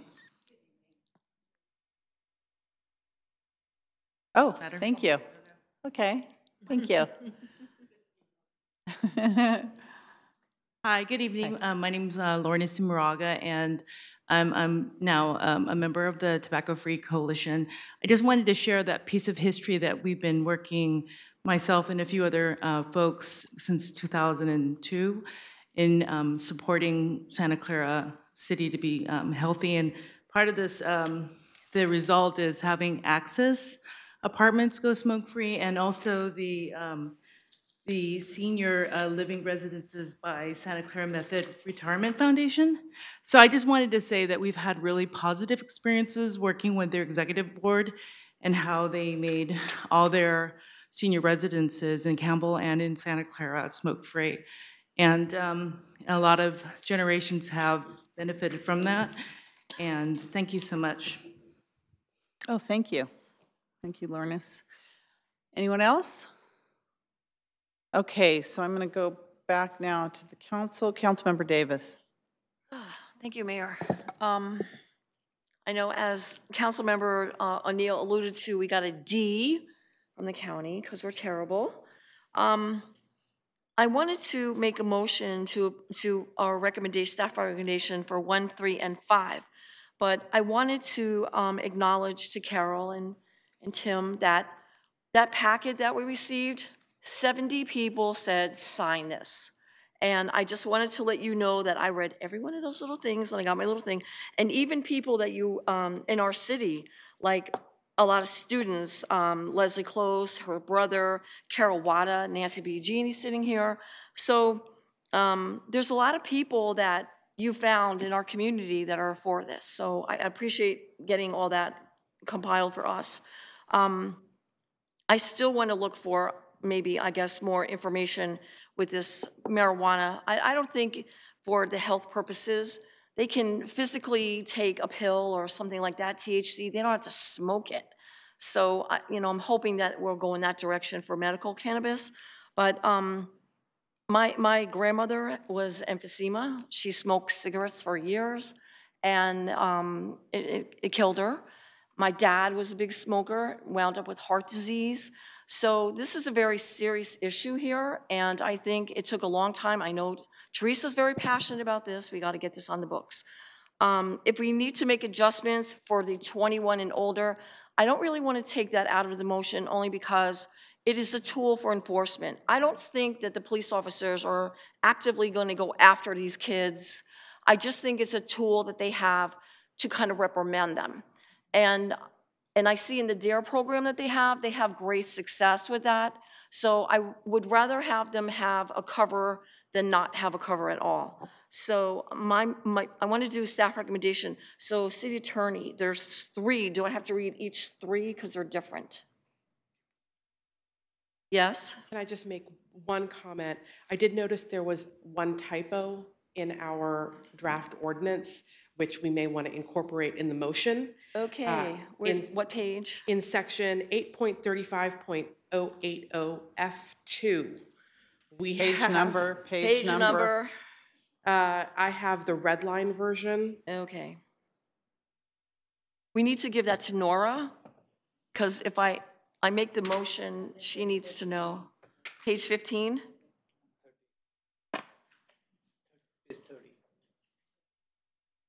On the red line version, it's page 15. Page 15, It's at the bottom. okay. It's on the second line and into the third line. Okay. There's a repeated phrase, and that's the owner, operator, or manager from liability. It's just one of those typo things where the phrase was repeated. So that typo needs to be fixed. Thanks, Sue. Did You get can that, Nora? approve it subject to fixing minor typos. Minor typo. Yeah, so we don't have to be specific on page number. City attorney, separately, 1, 2, and 3, because they are different. So 1 is to approve the introduction of the ordinance amending Chapter 8.35, Smoking and Tobacco Regulations of Title 8, Health and Safety of the Code of the City of Santa Clara, California, to expand smoking restriction in open-air dining areas, public parks, service areas, public places where being used for public event, multi-unit residences, and 30 feet away from any operable doorway, window opening, and vent into an enclosed area, and any enclosed area in which smoking is prohibited. Item number 3. Authorize the city manager to negotiate and execute a grant agreement with the Santa Clara Public Health Department to reduce secondhand smoke exposure in multi-unit residents. And 5, approve the appropriation of the anticipated grant amount of $30,751 to the city manager's office to help cover operating expenses for implementing the ordinance related to the multi-unit residents. Motion. Second. Okay, so we have a motion and a second. Vice Mayor Watanabe. Thank you, Mayor. Thank you for the presentation, Mishkata and Chief Sellers. I grew up in a family where my mother smoked and I had asthma as a child. And so I know what that feeling is like. Thank God I outgrew it. But that is the worst feeling in the world, and not to feel like you can breathe. I'm really happy that this, needless to say, as a result, I'm really happy that this ordinance is finally coming before us. We had talked about it earlier last year, but I know we've all been busy, but the important thing is that it's here before us now. I know from, attending the DARE programs, how, alcohol and tobacco, the use of it and emphasizing why not to use it has been really important. And I am proud to say that, you know, my daughter and her friends, you know, they went through the DARE program. I've mentioned this in some of the opportunities that I've had to speak, that how it's made an impact on their lives. And so thank God none of them smoke. The one thing that I will just add to, you know, regarding the age limit and penalizing, you know, 21 and under, I don't understand where that's coming from either, because I've heard a lot of, you know, stories on like NPR and actually Healthier Kids Foundation put on a program last summer that I just coincidentally, my daughter, I brought her to it and she's like, Mom, why are you bringing me to this program? I said, it's just purely coincidence, but it was important that she was there. It was actually good that she was there to hear it, because they were focusing on the vaping. And, you know, from what I've heard, you know, on NPR, there was a long story about it one day, and the importance of just cutting it off early, because kids don't realize what is in, you know, the nicotine effect, but also just like the instruments themselves and the coils and the metals and just toxins, you know, that are impacting young kids. They don't realize this. So we may not necessarily penalize them, but at the same time use this as a tool to emphasize why this is not a cool thing to do, as much as you may think it is a cool thing to do. So I definitely support this going forward, and I'm just glad that Santa Clara will have this in place and now be able to share it and hopefully maybe put it in different languages. Maybe when we get the grant, use it, because I know culturally, you know, smoking is in some cultures it's a, you know, cool thing to do, but maybe we can just you know, use these opportunities to just emphasize why it's, you know, our city just needs to change its practices, and also emphasize it to the kids as well. So thank you for all your hard work and for everybody for their testimony tonight. Thank you. Thank you. We have a motion and a second. Councilmember Mahan. Thank you. I wanted to thank staff, first of all, for this excellent ordinance that you brought forward. I know you've worked very hard on it, and you've considered all the areas that can be possibly included in such an ordinance, including cannabis, which the most recent studies show that cannabis smoke is actually more carcinogenic than tobacco smoke. I also want to say I appreciate the work of the American Cancer Society representative who is here, from the Breathe California representatives that are here. You know, as a cancer survivor, I personally appreciate the work that your organizations do to, you know, educate people to prevent cancer, in your research to get, you know, better treatment for cancer, even someday the cure for cancer. And I can't thank you enough for that very important work. I don't quite understand, well, let me actually rephrase that. I do sort of understand why you're asking us to take out the restrictions on the under 21 possession of tobacco products. I can see wherein it could be, in some communities, misused as a sword against young people in a way that it's not meant to. That's not the intention of this ordinance. I don't think that would be the implementation of our police department to use it in that way.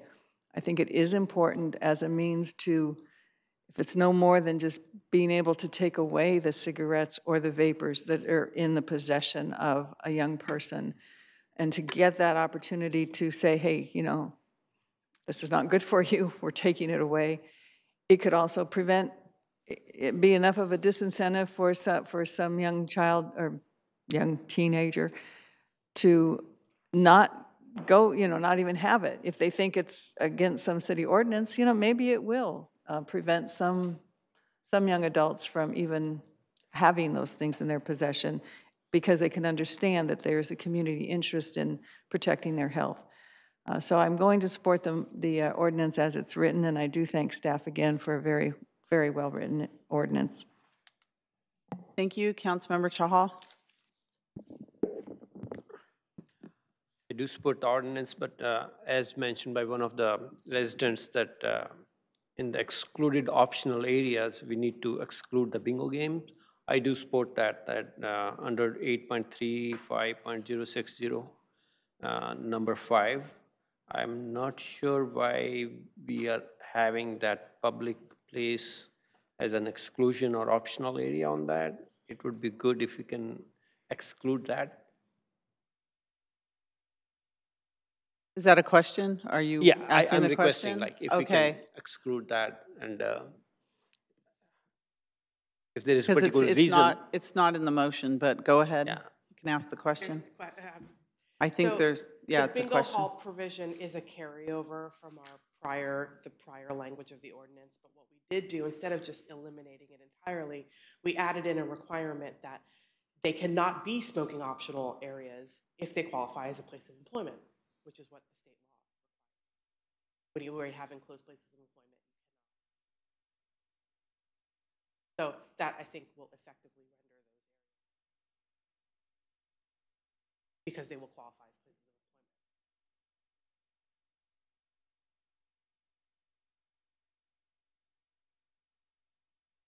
of employment. Okay.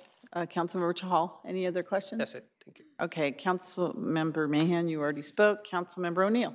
Yeah, I had some of the same question about the bingo, but so you're saying, so if it's volunteers that are running it, you know, because I remember back in the days when, you know, my office building, they had half of the, you know, all the smokers clustered over on one side of the floor, and then everybody else. I was, what is, under the state law, it's permissible to do it this way, but as long, it's kind of like the whole theory that you like the bars, you couldn't have the waiters and the bartenders being constantly exposed to the smoke. Can you speak in the microphone if you don't mind, Sue? Sorry about Thank that. you. The state law that's applicable here is Labor Code 6404.5, and what that code section covers is enclosed places of employment. It doesn't cover unenclosed places of employment, which is what we're covering in the ordinance. And Labor Code 6404.5 would cover a place like a enclosed bingo hall if it qualifies as a place of employment. And the definition of a place of employment under the Labor Code is extraordinarily vague and broad. It basically just means any location where employment takes place. And so that kind of a broad definition lends itself to broad application. And so if there's anybody who is employed in this location, wherever the bingo location is, that would be a place of employment, and therefore there would not be smoking allowed in that place. So whether the particular bingo game at that moment is being run solely by one volunteer, I don't necessarily know that that's dispositive of the issue of whether or not smoking could take place there, because there would be a place, there would be employment that occurs in that place at other times. Okay, could be, oh, okay. This is one area where we didn't do outreach on, and so if the council is interested in pursuing this further, I think that from a staff side, we'd like the opportunity to do outreach to the people that might be affected on this, to just advise them or talk to them about it, and then we can come back if that's the council's Are you talking desire. about bingo? Outreach to bingo? Outreach to Like the places that might Aquamaids, be the operators, affected by Vanguard. just the total elimination of the bingo. I believe we eliminated smoking in bingo like a decade ago. There's no smoking in bingo anymore. That's right. Correct? You can exclude it. I've never gone. Does anyone know? I don't think there's any smoking. There hasn't been smoking in bingo since the 90s. Yeah, I would agree. So the ordinance. Are you telling currently me reads- nobody in it this reads chambers plays bingo? What? Just for the sake of background and summary, our bingo ordinance requires, it basically qualifies bingo halls as a smoking optional area. If they satisfy certain requirements. So they have to provide a separate, totally non-smoking area. There has to be separate ventilation for the smoking and non-smoking areas. And then we added in the fact that it cannot be a place of employment. And so perhaps the pre-existing requirements of separate rooms and separate ventilation created a situation where there, in practice, has not been smoking in bingo. I can't speak to that personally, but that may be a reason why. Let me just kind of add in. I did a tremendous amount of work with San Jose's smoking ordinance. So basically, state law allows a local community. The state tried to deal with it as a statewide matter through the labor code, but the state was very specific in terms of there's 3 sections of the labor code that clearly allow a local ordinance to be stricter, and we don't have to get stuck in trying to figure out whether a place is a place of employment. So I think probably the best thing to do is just go ahead and pass this tonight. If we feel that we missed something because we're relying on this definition of whether it's a place of employment or not, clearly the city has the power to just simply prohibit it. If there are any of the state exceptions that may still exist, we can still go in and prohibit it. And so I would, rather than lose out on the opportunity to get this done, let's just go ahead and do this tonight. If we want to expand it in the future through some kind of missing link here that we didn't quite get, we'll just come back with an amendment to fill in those blanks. I think that makes perfect sense. Councilmember O'Neill, you still have the floor. Yes, so I just wanted to make clear, and I know, I guess because I don't smoke, I don't pay as much attention as I should. So when I read this ordinance, I forget. So I know that you're not supposed to, at the state level, sell to people under 21. Is there a state, when I read that penal code section, which I didn't have time to look up, does that say, is that a state restriction on a young person smoking, or is it at the state level, it's also just illegal for the seller? If you understand the distinction. Do you know? Can you please, Sue? Sorry. Can you Come to the microphone. in the microphone? Sorry about that. Yes, as the chief mentioned, the penal code section that had previously criminalized possession under the age of 21, that penal code section was repealed. So therefore, the only sort of restrictions are on the sellers, on the seller side, under state law. Okay. All right, great. Thank you. Okay, are there any other questions or comments by the council? We have a motion and a second. I just wanted to take few seconds to thank Councilmember O'Neill, who has made this her personal mission for a long time. And so this is a long time coming and a lot of work, and we want to thank you for your leadership on this. Thank you to staff. I understand, but it started somewhere. So I want to thank you because you've talked about this for quite a while. And thank staff for the great work and everybody else who contributed to this, all the people out there. I recognize all the faces. Thank you all for collaborating and helping us put this together. As the city attorney said, if there's any issues we need to correct, it's going to be an ordinance, but it'll be a living ordinance where we can change it as things come. If we didn't catch something, we'll try to, capture it at a later time. So we have a motion and a second on this. Please register your vote. And that passes unanimously. Thank you all so much on this.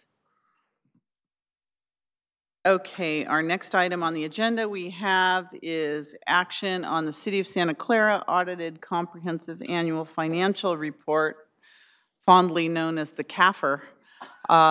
Audited Silicon Valley Power SVP financial statements and audited Transportation Development Act TDA financial statements for the fiscal year ended June 30th, 2018, as recommended by the City Council Audit Committee. And we have our Finance Director here. Welcome.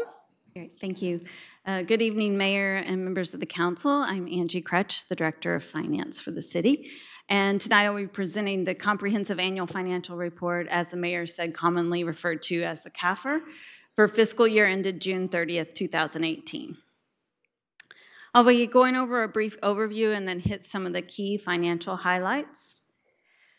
So the Government Finance Officers Association, what we call the GFOA, does provide a certificate of achievement and excellence in financial reporting. You have to apply for this, and the city did receive that for the previous CAFR, June 30th, 2017, and that was the 26th consecutive year that the city has received that award. So we're very proud of that.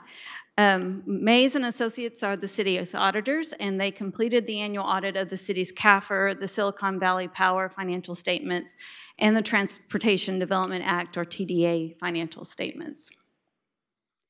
The CAFR covers the 2017-18 fiscal year, as I mentioned earlier, and it's July 1st, 2017 to June 30th, 2018, with comparative data from the 2016-17 fiscal year. We did receive an unmodified or clean opinion by the auditors, and as the mayor had mentioned previously, this was presented to the audit committee on December 3rd, 2018, and at that meeting they recommended that the CAFR, the SVP financial statements, and the TDA financial statements be forwarded to the City Council. This year, the city implemented Government Accounting Standard Board, or commonly referred to as GASB, statement number 75, and this required the recording of the OPEB liability on the books. City assets, which is what we own, exceeded liabilities, which is what we owe, by $1.7 billion, and that would be our net position. So we were a positive in fiscal year 2017-18, and this is an increase of $37 million when compared to the prior year. So as a whole, the city continues to strengthen its financial position. Outstanding long-term debt decreased by $62 million, and this is primarily due to the repayment of the Stadium Authority debt. As you may recall, we've been paying that down pretty aggressively. The general fund balance equaled $196 million, and this is an increase of $4 million, or 2% above from the prior year. And general fund had assets of $204 million and liabilities of $8 million. And this is just a breakdown of how that $196 million fund balance is categorized. So we have what is non-spendable of $25 million, which is supplies, inventory, long-term loan receivables. What's restricted, we have $14 million. Those are restricted for grants or donations for specific items. Committed, which is $42 million, and this is the amount that's in our land sale reserve and our building inspection reserve. And assigned would be any encumbrances that we currently have, which are usually purchase orders for contracts that are already in place, and that's $7 million. And then we had $108 million in unassigned, with the majority of that being in our reserve, budget stabilization reserve, and our capital project reserve. The notes to the basic financial statements are an integral part of our CAFR. I just wanted to touch on a couple of key ones. As I mentioned, skipped one. So on note 13, this is our pension liability. So we did report $516 million as an unfunded pension liability on the financial statements. And then on note 16, as I mentioned earlier, this is the other post-employment benefits, and this is what we had to record this year. The net OPEB liability at June 30th, 2018 was $47 million. And this is one that we do have a funding plan. We are paying this down over 22 years.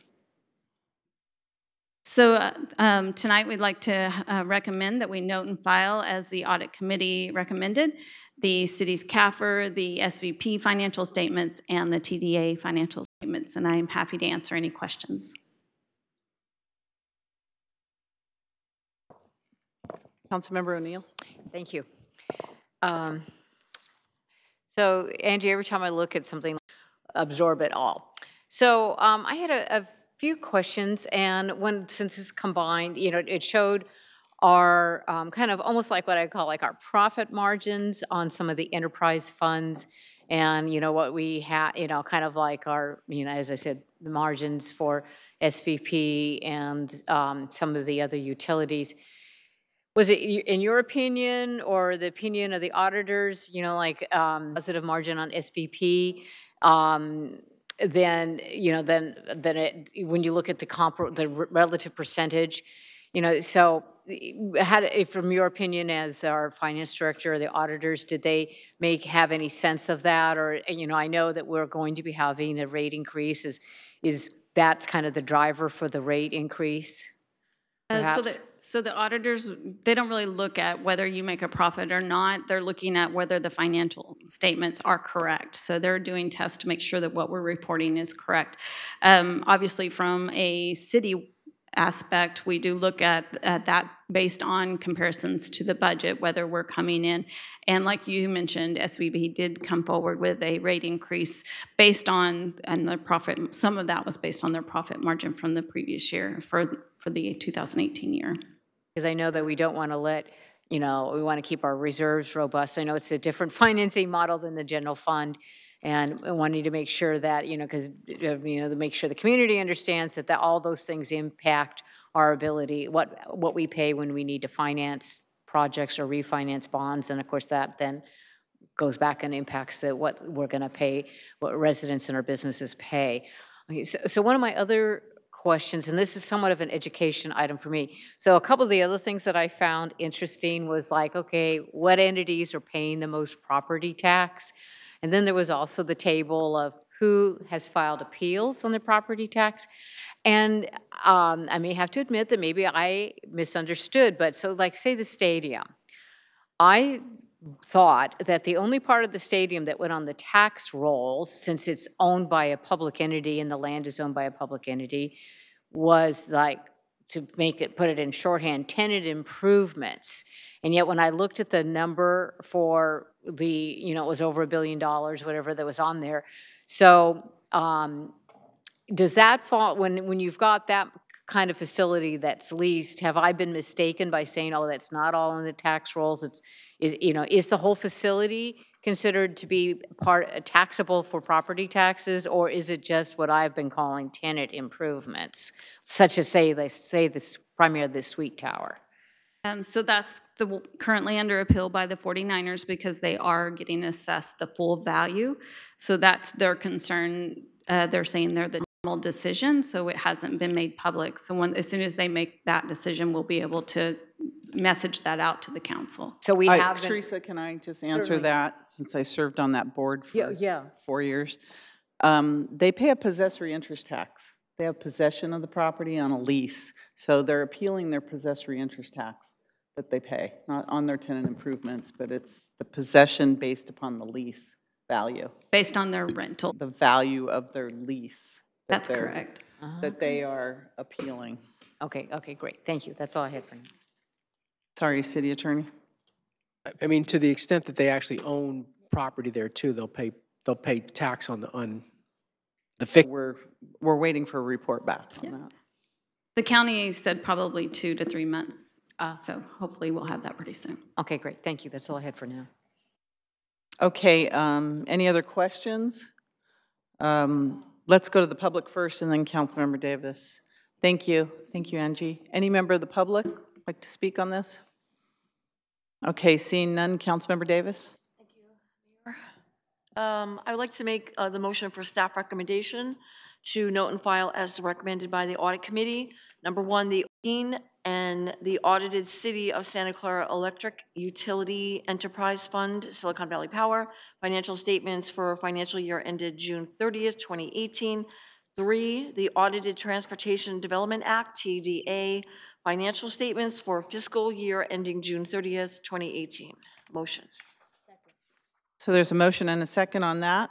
Would any member of the council like to speak on that? Okay, if not, please register your vote. And that passes unanimously.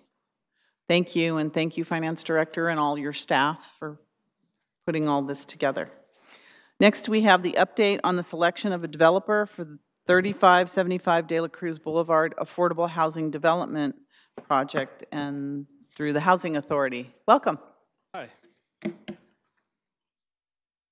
Evening, Mayor and Council. I'm Jonathan Veach, Housing Manager, and tonight I'm excited to present an update on the selection of a developer for the De La Cruz Affordable Housing site. So the site at 3575 De La Cruz Boulevard is roughly 3/4 of an acre. It's a vacant site that's city-owned. To the south of the site, as you can see on the map, property adjoins a parking lot for a light industrial warehouse. To the north of the site is adjoined by 3 single-family homes, and a single-family residential neighborhood extends beyond to the north. To the west, opposite of De La Cruz Boulevard, is Montague Park, which features a playground, tennis courts, barbecue grills, picnic tables, and a recreation building. The site was the former location of Fire Station 6, which was rebuilt as part of the Rivermark project. And in 2006, the De La Cruz site was transferred to the former redevelopment agency for the purposes of affordable housing development. It's still zoned as public, quasi-public, and will ultimately require a rezoning. So tonight's meeting is really the culmination of a year's worth of work on the RFP. In January of last year, we conducted a community engagement meeting at the North Side Library, which addressed topics covering affordability, site layout, density, and different housing types. So we used the feedback from the community engagement meeting, and we issued a survey which was published in March of this year. All of that information was used to create what we call the Community Visioning Report, which was attached to the RFP. So the Visioning Report presented all of the survey data as well as every piece of feedback that we received, we took note of, and was available to the public and is presented with the RFP as Attachment 1. The RFP and the Community Report were published on June 8th, 2018. Proposals were due at the end of July 31st of this year. We conducted interviews in September and ultimately selected a developer in October. Just quickly by the numbers in terms of community engagement, we sent 185 paper notifications to property owners within 1,000 feet of the subject property. Roughly 25 participants showed up to our community engagement meeting at the Northside Library. And we received 50 responses and comments to the survey that were all included in the Community Visioning Report. This isn't the full survey, but this is an excerpt of some of the highlights of the responses to the survey. Related to housing affordability, there was a preference for a range of incomes that included moderate income units. Related to the density of the buildings, there was a strong preference for the minimum density at this site, which is 20 units per acre, or results in 15 units when you apply it to the 0.7 acres. And related to the building height, there was a preference for 2 to 3 stories. In terms of the process, we received 2 proposals. We brought both respondents in for interviews. So this RFP was not as competitive as the Monroe Street RFP, and I think it's mainly due to the size of the property. It's a narrow-shaped lot, and just the low potential for a unit count. So when we work on 100% affordable rental projects, typically there's a threshold of 40 to 50 units that makes projects profitable and really feasible. And that's when you can realize the benefits of bond financing and tax credits. So in this case, we knew it would be something in the range of 15 to 20 units. Habitat for Humanity came in with a proposal to do a 100% homeownership project and was unanimously selected by our interview panel. So just quickly about Habitat. Habitat for Humanity East Bay Silicon Valley specifically is an affiliate of the larger Habitat for Humanity International that serves Santa Clara County. Habitat's mission is to create successful homeownership opportunities for low-income families. And since 1986, Habitat has served over 8,000 individuals by providing homeownership opportunities, which includes the homes that Habitat built at Genera Street in Santa Clara. So this is a conceptual site plan for De La Cruz. As you can see, the density of the building is concentrated to the south portion of the site. And what that does is create a setback for the 3 single-family residences to the north part of the site. And also the concept would be having the perimeter lined with trees just to provide further mitigations to any impacts to existing residents. The proposal has 22 parking spaces assumed for 13 units, so we felt that was a pretty healthy ratio given some of the site constraints. In summary, I mentioned there would be 13 new construction units as part of the program. All of them would be affordable within a range of 60 to 120% AMI. The unit types would be a mix of condos or flats and townhomes, so 3 condos, and those are actually, you can see at the bottom of the site plan, there's 3 kind of yellow boxes. Those would be the 3 condos on the first floor. And then you would have the 10 additional townhomes on floors 2 and 3. The building would be 3 stories in height. And as I mentioned, first floor is for really parking. So you're seeing the gray parking stalls in the front, the 3 condo units behind, and then there'd be 10 townhomes on the 2nd and 3rd floor above that. This is a diagram of what the 2nd floor would look like. This encompasses the 1st floor of the townhomes. And also you can see there's a nice patio that would be built on top of the garages. So every unit would actually have some type of open space. So overall, we felt there was a lot to like about Habitat's proposal. The project ensures long-term affordability at the site. There would be 60-year resale restrictions for the property owners. The financing will limit the city's capital contribution to $100,000 per unit, or $1.3 million in total. The financing also leverages other subsidies, including $1.5 million from both the county and the state. It supports a broad range of incomes, including low-income households at 60% AMI, which is actually quite rare in affordable home ownership projects. Typically in our BMP program, we're serving 100 to 120% AMI. And it maximizes the number of affordable homes while minimizing impact to existing residents and providing the adequate amount of parking. Just briefly on the unit mix, so there would be 6 2-bedrooms, 6 3-bedroom units, and 1 4-bedroom unit. 7 of the units would be available to moderate income households, so that's between 80 and 120% AMI. And then the other 6 units would be available to low-income households, so that range would be between 60 and 80. The price range for the low-income units would be between $300,000 and $400,000, and the price range for the moderate-income units would be in the range of $400,000 to $500,000. I've listed out the sources for financing, but the total estimated development cost, as you can see, is roughly $8.5 million. And that would be paid for by the following sources: the $1.3 million city loan that I mentioned, the home sale proceeds from both the low and the moderate income homes, roughly $250,000 contribution from Habitat, and then the county and state funding. This is just an elevation facing north, so this would be kind of facing towards the existing single-family residences. The elevation shows you the kind of the garage entrances, also the patio for the two-story townhomes above. And then this elevation would be facing south towards the parking lot where the industrial warehouse is. And this shows you the first floor condos and kind of the concept of the fenced patio that they would have in the rear yard with the townhomes above that. So in summary, we think the proposal implements our general plan goals to provide affordable housing for Santa Clara residents. The proposal includes extensive community engagement with meetings both during initial design and development.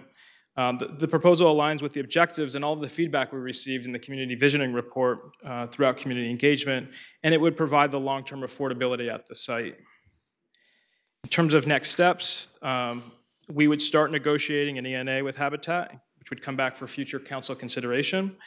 We can continue the community engagement opportunities for the public, further refine the project design and financial and transaction details, and ultimately return to City Council probably 6 months to a year from now for entitlements and council consideration of a DA.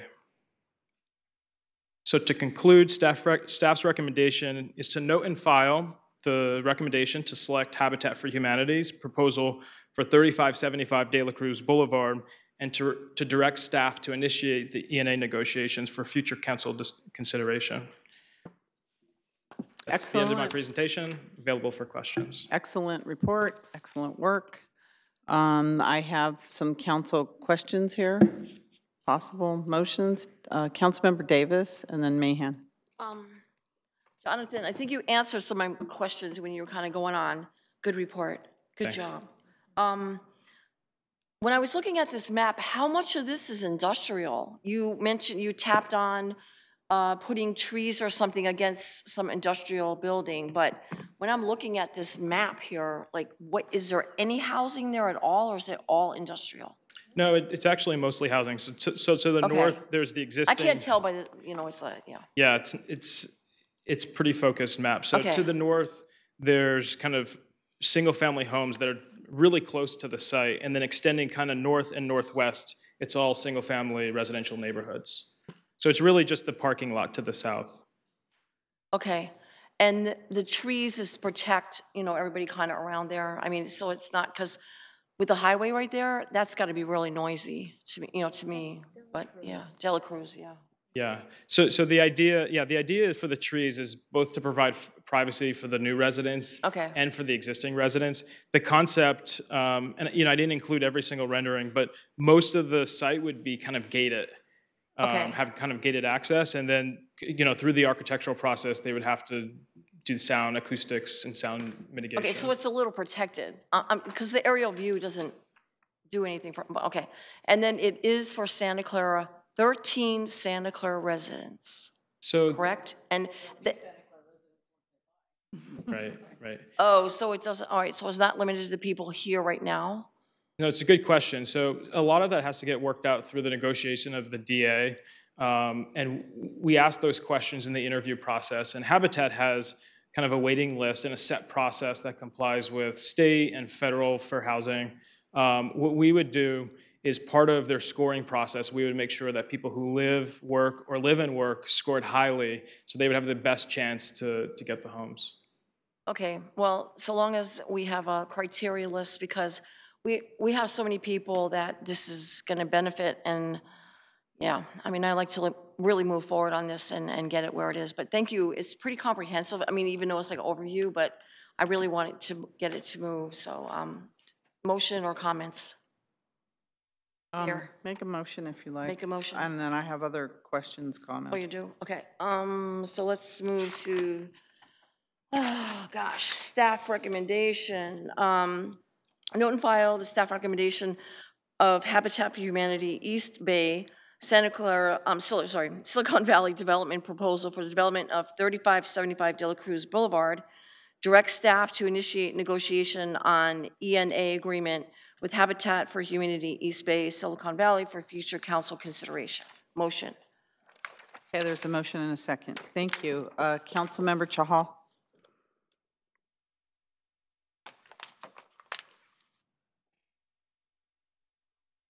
Okay, thank you. Good report. One question, from the report, I could not get anything about the other developer who submitted the RFQ. I would say it would be a good idea to make a comparative 1-page or 2-page study so that we get some idea of why this particular developer was chosen over XYZ. So that it will give us a much more better idea like why this developer was chosen over it. If you can throw some light on that, that would be nice. Sure. So should I talk about it briefly? Briefly, yes. Yeah, so this proposal we felt was comprehensive. Although there's a disposition of land, we're also giving a $1.3 million loan. The other proposal we received was from North Valley Baptist Church, who's a large community stakeholder right across the street.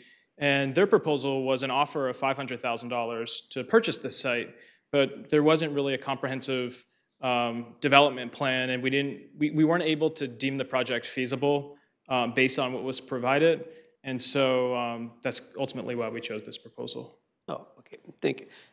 Another question, on the financing part of it, I see the housing sale proceeds. Are those numbers locked, or are those subject to change down the line when the house is ready for actual selling? So they're not locked now. At the point where we got to executing a development agreement, I think that's the point where we would lock them in. So they're priced off of what the area median income is, and that usually comes out in April. So my guess would be we get the new AMIs in April, and they would probably adjust to reflect the new AMIs, and then when we execute a DDA, we can lock them in. So basically, they're linked to the AMI numbers, and as they cannot be arbitrarily changed. That's they can right. only be changed with the AMI percentage, and accordingly they will. They're a function of the AMI. That's Function right. of the AMI. Okay, thank you very much. Vice Mayor Watanabe. Thank you, Mayor. And thank you, Jonathan. It's nice to see this proposed project finally coming forward. I was at that meeting at the North Side, and there was a lot of input that night, a lot of back and forth and a lot of ideas, but I like this. I like what Habitat has proposed and the size of the units. It's a family community out there, so it would be nice to see some families being able to take advantage of this opportunity. and because it's close to the library, and as well as Montague as a school, as well as the park, so, and the church. So you can't ask for a better combination. So anyway, look forward to seeing how this continues to develop, but thank you for the report. Thank you. Thank you. I don't see any other council questions. Is there any member of the public who'd like to speak? Seeing none, thank you. We have, again, an excellent report. Thank you very much for that. We have a motion and a second. Please register your vote. And that passes unanimously. Thank you, and thank you for waiting so late in the evening. We appreciate that. So the next item we have on the agenda is action on a resolution for selection of vice mayor and chaplain, and this is the new resolution, just replacing the last resolution, right, on this item. That is correct, Madam Mayor. Walter Rossman, Chief Operating Officer, and as well you have the selection for the vice mayor and the chaplain for 2019. Well, those are following. Can we take them all at once? Yeah. You can take them in the first A and then B and then C. It's your Okay, so I preference. guess that means no. Okay. So A is the resolution. Is there a Motion to approve. There's a motion. Motion to approve a staff recommendation. So there's a motion and a second on action on the resolution for selection of vice mayor and chaplain. Are there any questions? Hold on, I'm looking for. Okay. I'm trying to get to the right item. Okay, seeing no questions, there's a motion and a second on that for the resolution. Please register your vote. And that passes unanimously. Thank you, everyone, for that. The next is a letter from me recommending appointment of Councilmember Patricia Mahan as vice mayor for the upcoming year. So motion to approve. Oh, sorry. Second. Teresa, you want to So take there's it? a motion And a second. and a I'll second. Motion and a second on that.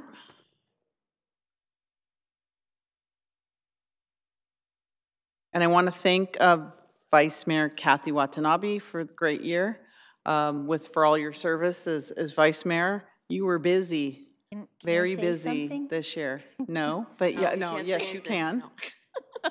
Yes. When can I say something? Go ahead. Okay, Yes. thank you. Yes. No, thank you for saying that, Mayor Gilmore. It's been an incredible year. I had a lot of fun. It was, got to run a meeting here and there, and I think probably one of the more fun meetings was being able to be a part of the downtown meetings and see that go forward.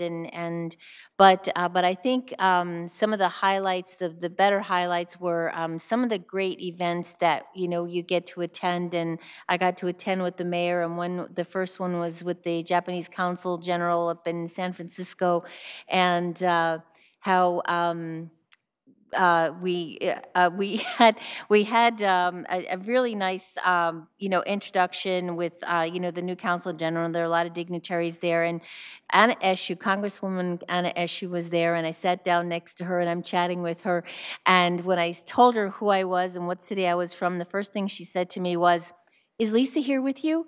And I said, "Yes, as a matter of fact, she's right over there talking with a couple of folks." Yep, and then but the best one was at the Santa Clara University for the opening of the new law school, and we're sitting up on the stage, and the mayor made a presentation, and somebody came in and sat down beside me during the presentation, and it was Secretary Leon Panetta. And I'm thinking to myself, oh my gosh, Leon Panetta is sitting right beside me. And I wanted to text the mayor and tell her, you're not going to believe this, Leon Panetta is sitting beside me. But the next thing was, the event is over, everybody stands up to say goodbye, and Lisa turns around and Secretary Panetta looks at her and says, "Lisa, hi, how are you? How is your father?" So one of the things that I've learned about going around with the mayor to these events is how well respected she is and how lucky the city of Santa Clara is to have her as their mayor. So if there's anything I took from this past year, that's that. So thank you for the opportunity to be able to serve in that capacity. But thank you also, because there were so many times I had intended to do so many things, and then at the last minute something would come up. And you were always ready and available to jump right in there. Even if some event would be, they would say, oh, you'll only be there for 30 minutes. 4 hours later, you're still there. So thank you, Kathy. So do we have, so we have a motion and a second for Councilmember Mahan. Get your rest. There's a lot to do in Santa Clara. Oh, please register your vote. And that passes unanimously. Thank you, Council. Next, we have appointment of Vice Mayor Kathy Watanabe, former Vice Mayor Kathy Watanabe, as chaplain. So moved. Motion and a second. And is it you, Councilmember Davis, who has the? Yeah, I have Okay, so let's vote on this, and you can formally Oh, I did. I hand her passed it over to her already. Do you want me the to formally statement of do that? values. Okay, so here we go. You are formally, oh wait, should we No, vote no, first? let's vote first. Let's vote first, okay. You get to read this. Please register your vote. And that passes unanimously. Now you can formally Former hand the Vice statement Mayor, of values. It gives me great honor to hand over to this verbiage. Thank you. Yes. Please memorize it. Okay. Yes. Next, we have action on amendment to architectural committee procedures. City Attorney, did you want to make a comment or two on that? Yeah, I just, in looking at the architectural committee, I think you've received several different memoranda from our office. There's some cleaning up that we need to do with regard to how we appoint to the committee and some of the committee's roles in terms of how appeals from the committee roll up to reviewing bodies. So in looking at that, we came across these procedures, which we have no real clear way of understanding how they came into being. But they do say that that the committee cannot meet unless a council member is there, and we can't really find out why they say that, nor can we find out how that ever came to be. So we wanted to bring back a change in those procedures and make it clear that the committee can meet without a council member being present. And that's the purpose of this revision tonight. Okay, are there any questions from the council? Councilmember Mahan. Yes, and thank you for bringing this forward, because in 20 years serving on that committee, I never understood why 2 people couldn't be a quorum either. I don't know where it came from. But my question is, and I understand that the ordinance says a council member and 2 planning commissions, and that commissioners are appointed to that committee on a rotating basis. That may be changed, but it has to be a change of the ordinance, so we're not changing that tonight. But now the new policy, the old policy provided for appointment of alternates, which isn't in the ordinance. Does this preclude the appointing bodies from appointing an alternate? So if there is somebody who can't appear at a particular meeting, that the alternate would step in? The ordinance is in effect, so the council can appoint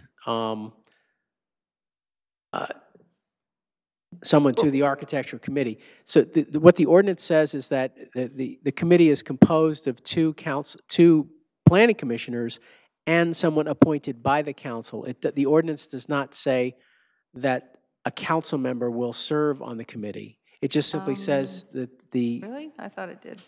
No, we looked at that very carefully, so, but please do check if you care to, but we looked at that very carefully. The ordinance itself says that the council appoints to the committee. So you can appoint someone to the committee under the ordinance as it exists. But my question was about alternates, because the ordinance doesn't say that there are alternates, but the old policy did allow for alternates either from the council or the planning commission, so that if a committee member could not appear, an alternate could appear. So you'd have potentially, hopefully, the maximum number at each meeting. I would suggest that we clarify, if we do get to amending the ordinance, I suggest that we make it very clear in the ordinance, because all the other committees that we have, as far as I know, we don't have alternates in terms of, I mean, I realize this is called a committee, but it's much more like a commission because it actually makes decisions. However, we can deal with that when it comes to the ordinance. I mean, if the council wants to preserve an ability to have alternates, they can do that. And I would just make it very clear in the ordinance that that's what they're doing, because it is kind of a hybrid between a true commission like the Planning Commission, and a committee is more like an advisory body, whereas this one actually can make decisions. So I think what we'll eventually be bringing forward some amendments to the whole zoning code, with this part actually being part of that. What is the role of the architectural committee, and more importantly, how do appeals proceed from the architectural committee? So that's really the key of what's going to happen in the future. All we're trying to do tonight is allow the committee to meet tomorrow night. The committee's supposed to meet tomorrow night, and we want to make sure that two people can convene the meeting without that provision that says a council member has to be there. But there will be a council member there tomorrow night. Thank you. Councilmember O'Neill? Well, because my understanding is that this is dovetailing in with a letter that the city attorney sent, because, I think some time ago I had asked, maybe it was the prior city attorney, about and it's come up, the issue about having people on the architecture committee that are planning commissioners and a council member who are then possibly going to be serving as a review body when an appeal, when a decision of the architecture committee is appealed. And I know when I serve I serve on the county committee for school district organization, and those people who are on that committee that are on school boards, if their district is involved, they can't vote both places. And so what I was envisioning, based on the letter from the city attorney about that we possibly are creating conflicts of office, that what we would be doing is maybe perhaps looking, we've talked about having more of a, architect or designer, somebody who has more of a real knowledge of some of the points of architecture, would be for the council to appoint one or, and maybe an architect, a volunteer architect, and maybe an alternate, whatever, however you to guide us. That's what I've been thinking, is that's where we're going to go. And we've got, I think, some fine tuning to do on all of the guidelines related to this committee, because I was talking to the city attorney and saying, well, the architecture committee actually even votes on, initial studies and mitigated negative declarations and things like that, if it's not going to go to the planning commissioner nor the city council. So that's what I'm thinking. So tomorrow night, because I'm going to be in Sacramento, but all along, because that's why we canceled meeting in December, when it was decided that I should not participate in that meeting. And we didn't have time to fix it. What we're doing tonight. So we're fixing it tonight, and so tomorrow there'll be the two planning commissioners there. I was already asked to be there tomorrow. No, that was a mistake. Well, nobody told me that. This is news to me.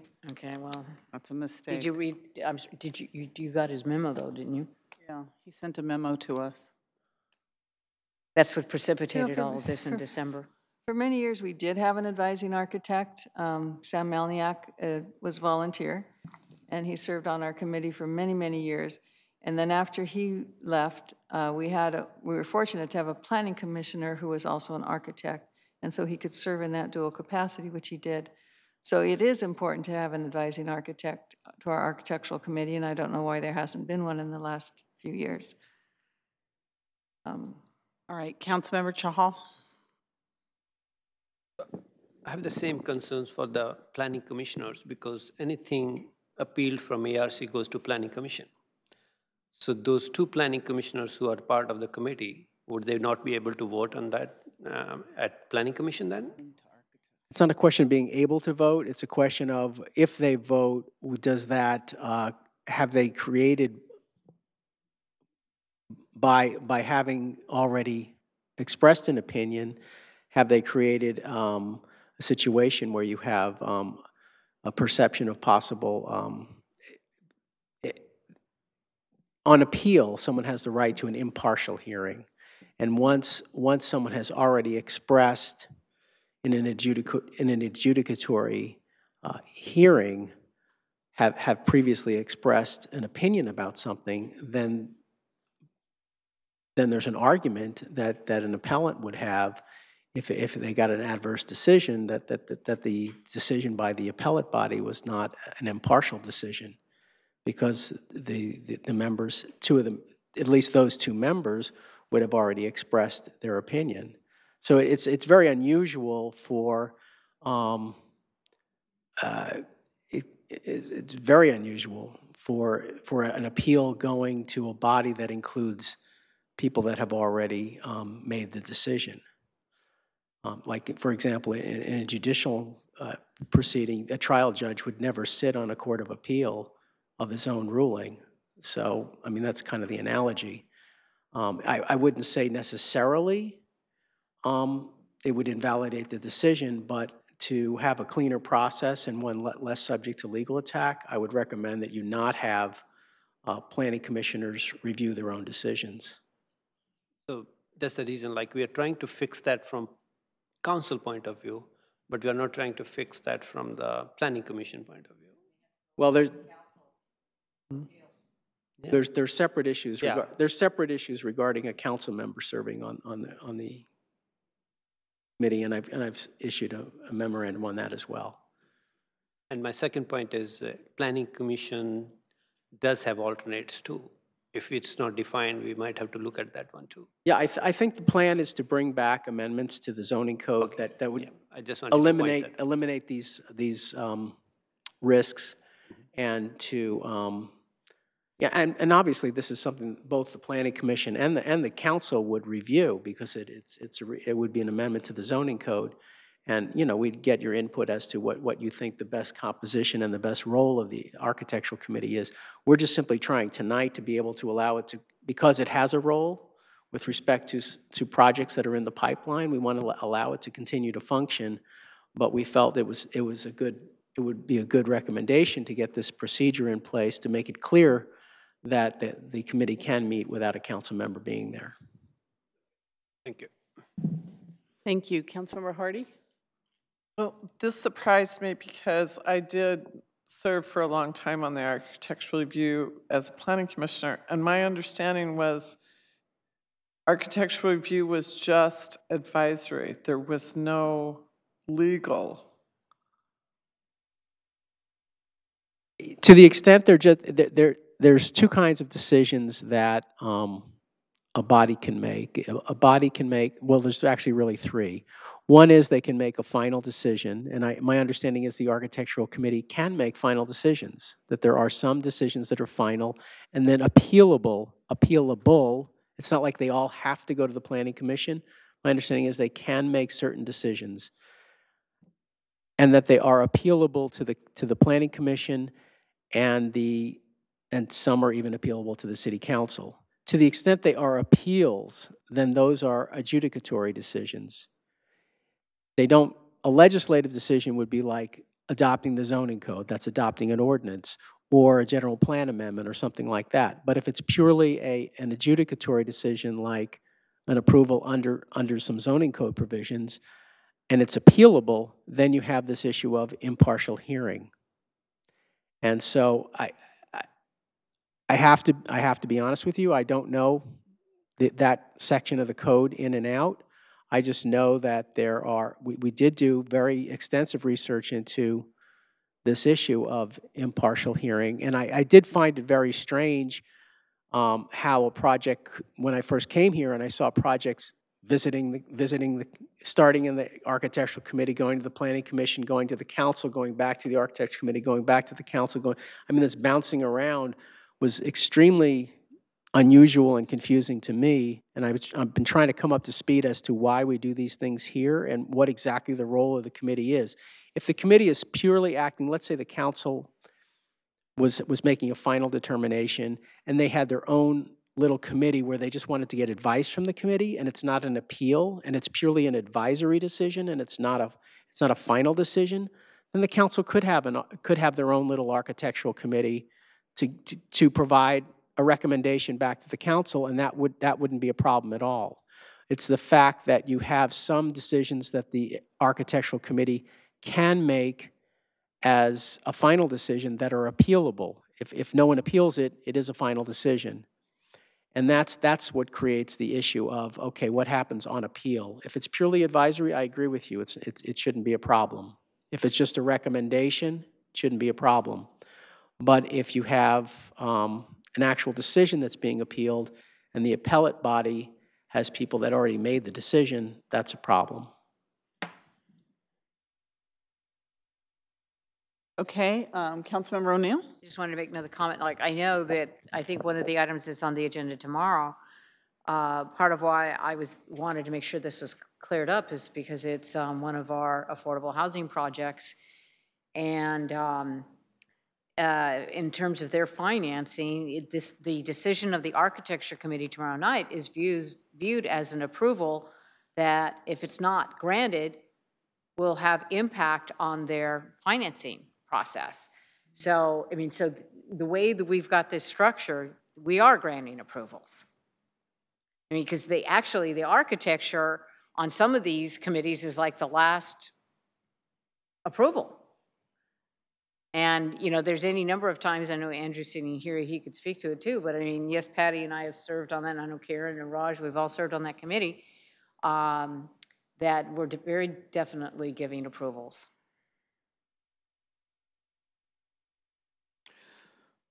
All right. Anyone else on this topic? Do I have a motion? I move approval of the recommendation for the resolution. So there's a motion to approve staff recommendation and a second. Any other discussion? Seeing none, please register your vote. And that passes unanimously. Thank you, City Attorney, for all the work on that. Next, we have reports of members and special committees.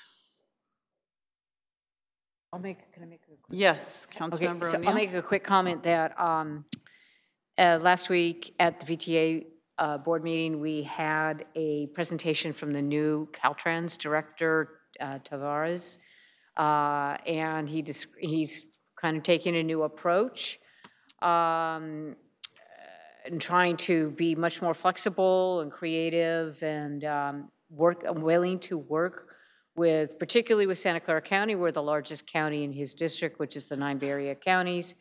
And, you know, so I might talk to the city manager to see if we could maybe invite him to come here, particularly to talk about El Camino and what's planned there. But we had a lot of discussion once again about litter, the unfortunate homeless encampments and graffiti and some of the things that he's trying to do to, you know, he's got the work of Sisyphus there. So it'd be good to hear from him. Yeah. Okay, I'm going to talk to the city manager about that. Okay, good. Get that set up.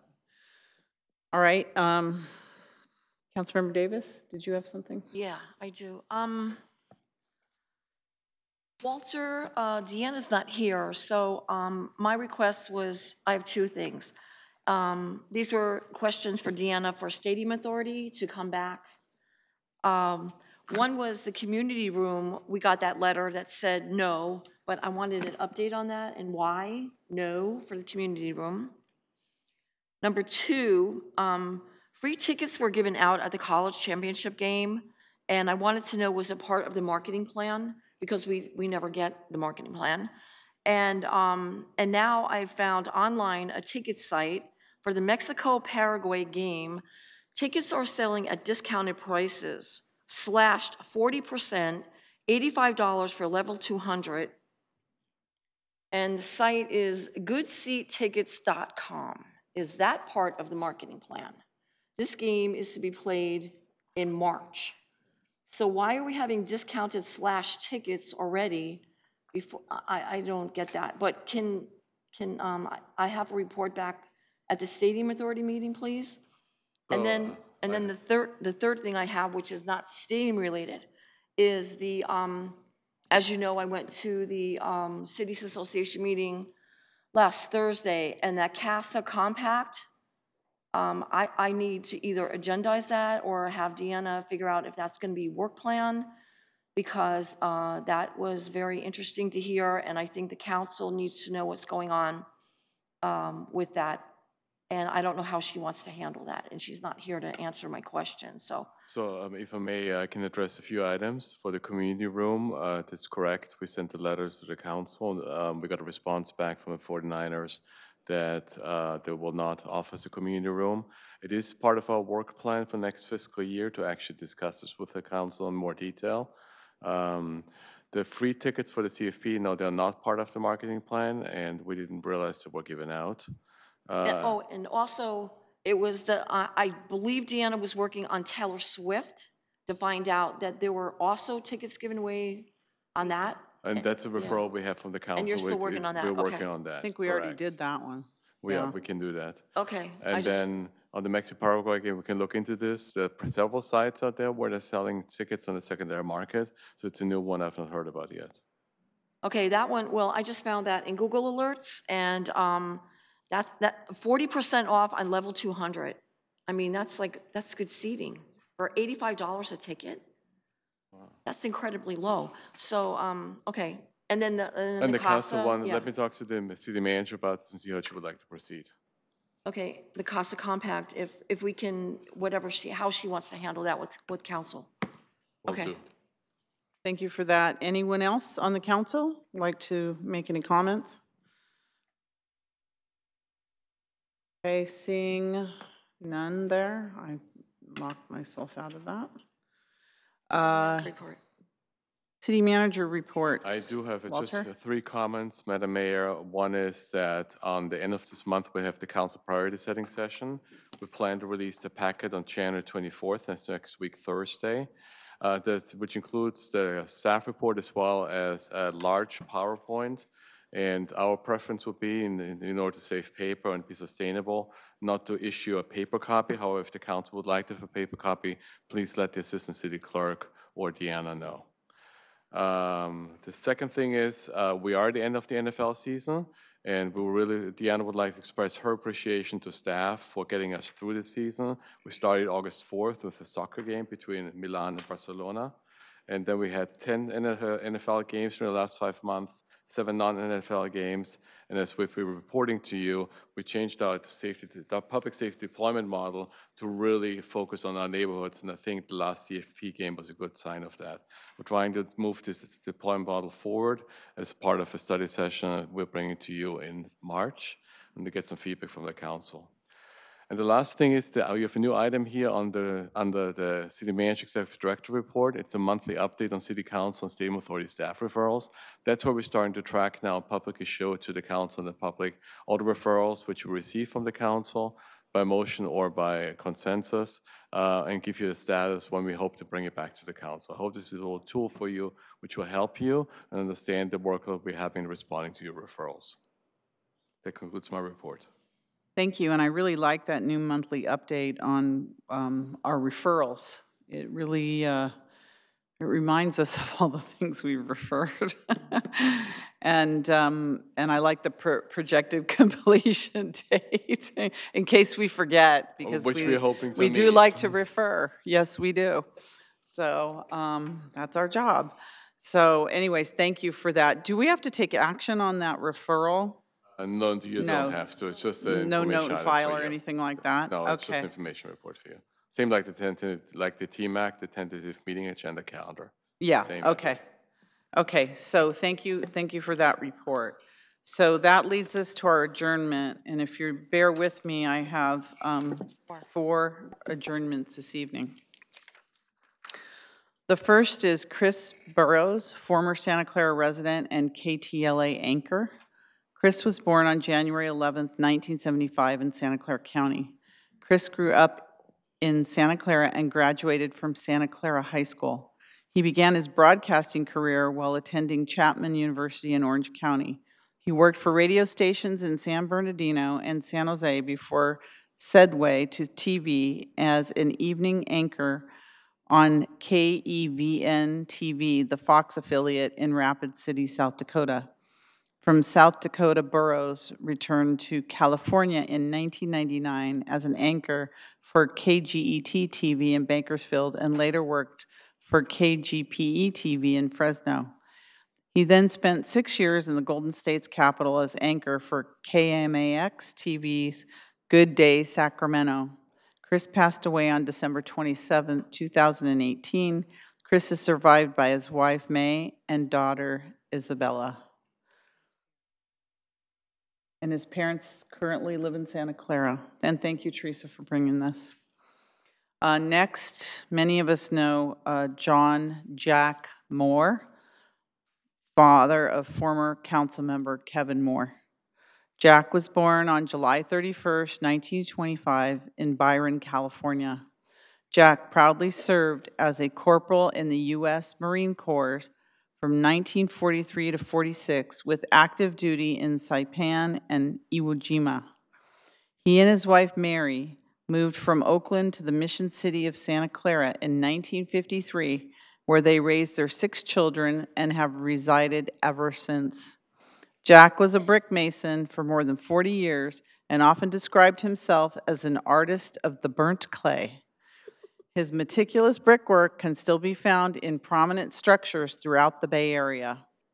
He was a founding member of St. Justin's Parish Stablemates, a member of the Veterans of Foreign Wars, the VFW, Knights of Columbus, and St. Joseph Notre Dame Hall of Fame. Jack was formally recognized for his service to his country by the City of Santa Clara, Mission College Valor Center, Campbell Veterans Memorial Foundation, and named Veteran of the Year by the California Legislative Assembly, District 25. Jack lived a kind and grateful life. He loved God, his country, his family, and his many friends. Jack passed away on January 30th, 2018. Jack is survived by a wife of 67 years, Mary, and their 6 children. John Moore, wife Socorro, Emmy Moore, minister, husband Larry, Ann Jorgensen, husband Norm, Patricia Hartman, Patty, husband Dean, Maureen DeMott, Wynn, Kevin Moore, wife Julie, his 10 grandchildren and 3 great-grandchildren. Jack was a wonderful man. We'll miss him. Next, we have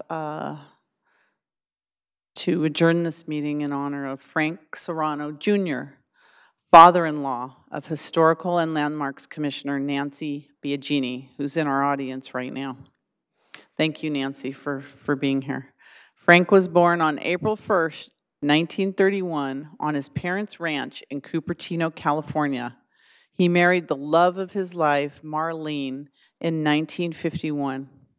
After serving in the United States Army from 1952 to 1955, he worked at Westinghouse Electric Company in Sunnyvale, California for 30 years. He loved to hunt and passed that passion on to his 2 sons. He later went back to the love of fishing that he shared with his older brother Dominic, bought a boat, and never looked back. I know we attended his funeral services, and there were many photos of him with fish, lots and lots and lots of them. He was a very successful fisherman. Frank passed away on December 31st, 2018. Frank is survived by his loving wife of 66 years, Marlene, his 4 children, and 5 grandchildren. Also, lastly, but not least, in the memory of Arthur Art Naughton, longtime Santa Clara resident. Art was born on July 31st, 1938 in Athleague, Ireland, and immigrated to Detroit, Michigan in 1954. In the summer of 1963, he met the love of his life, Alice Allie Malloy, at a beach party. They enjoyed 53 years of happy marriage. Art was very active in St. Justin's Parish throughout the 40 years he lived in Santa Clara. Art was known for his generosity, sharp wit, and passion for gardening and fishing. Art is survived by his loving wife of 53 years, Allie, their 4 children, Michael, Brian, Maeve, and Taryn, and his 7 grandchildren. Art passed away on January 5th, 2019. We could please have a motion in memory of all of these gentlemen. So moved. Motion and a second.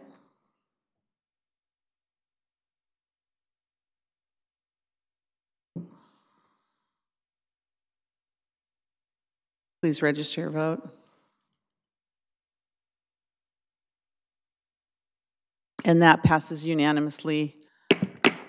And this meeting's adjourned. Thank you.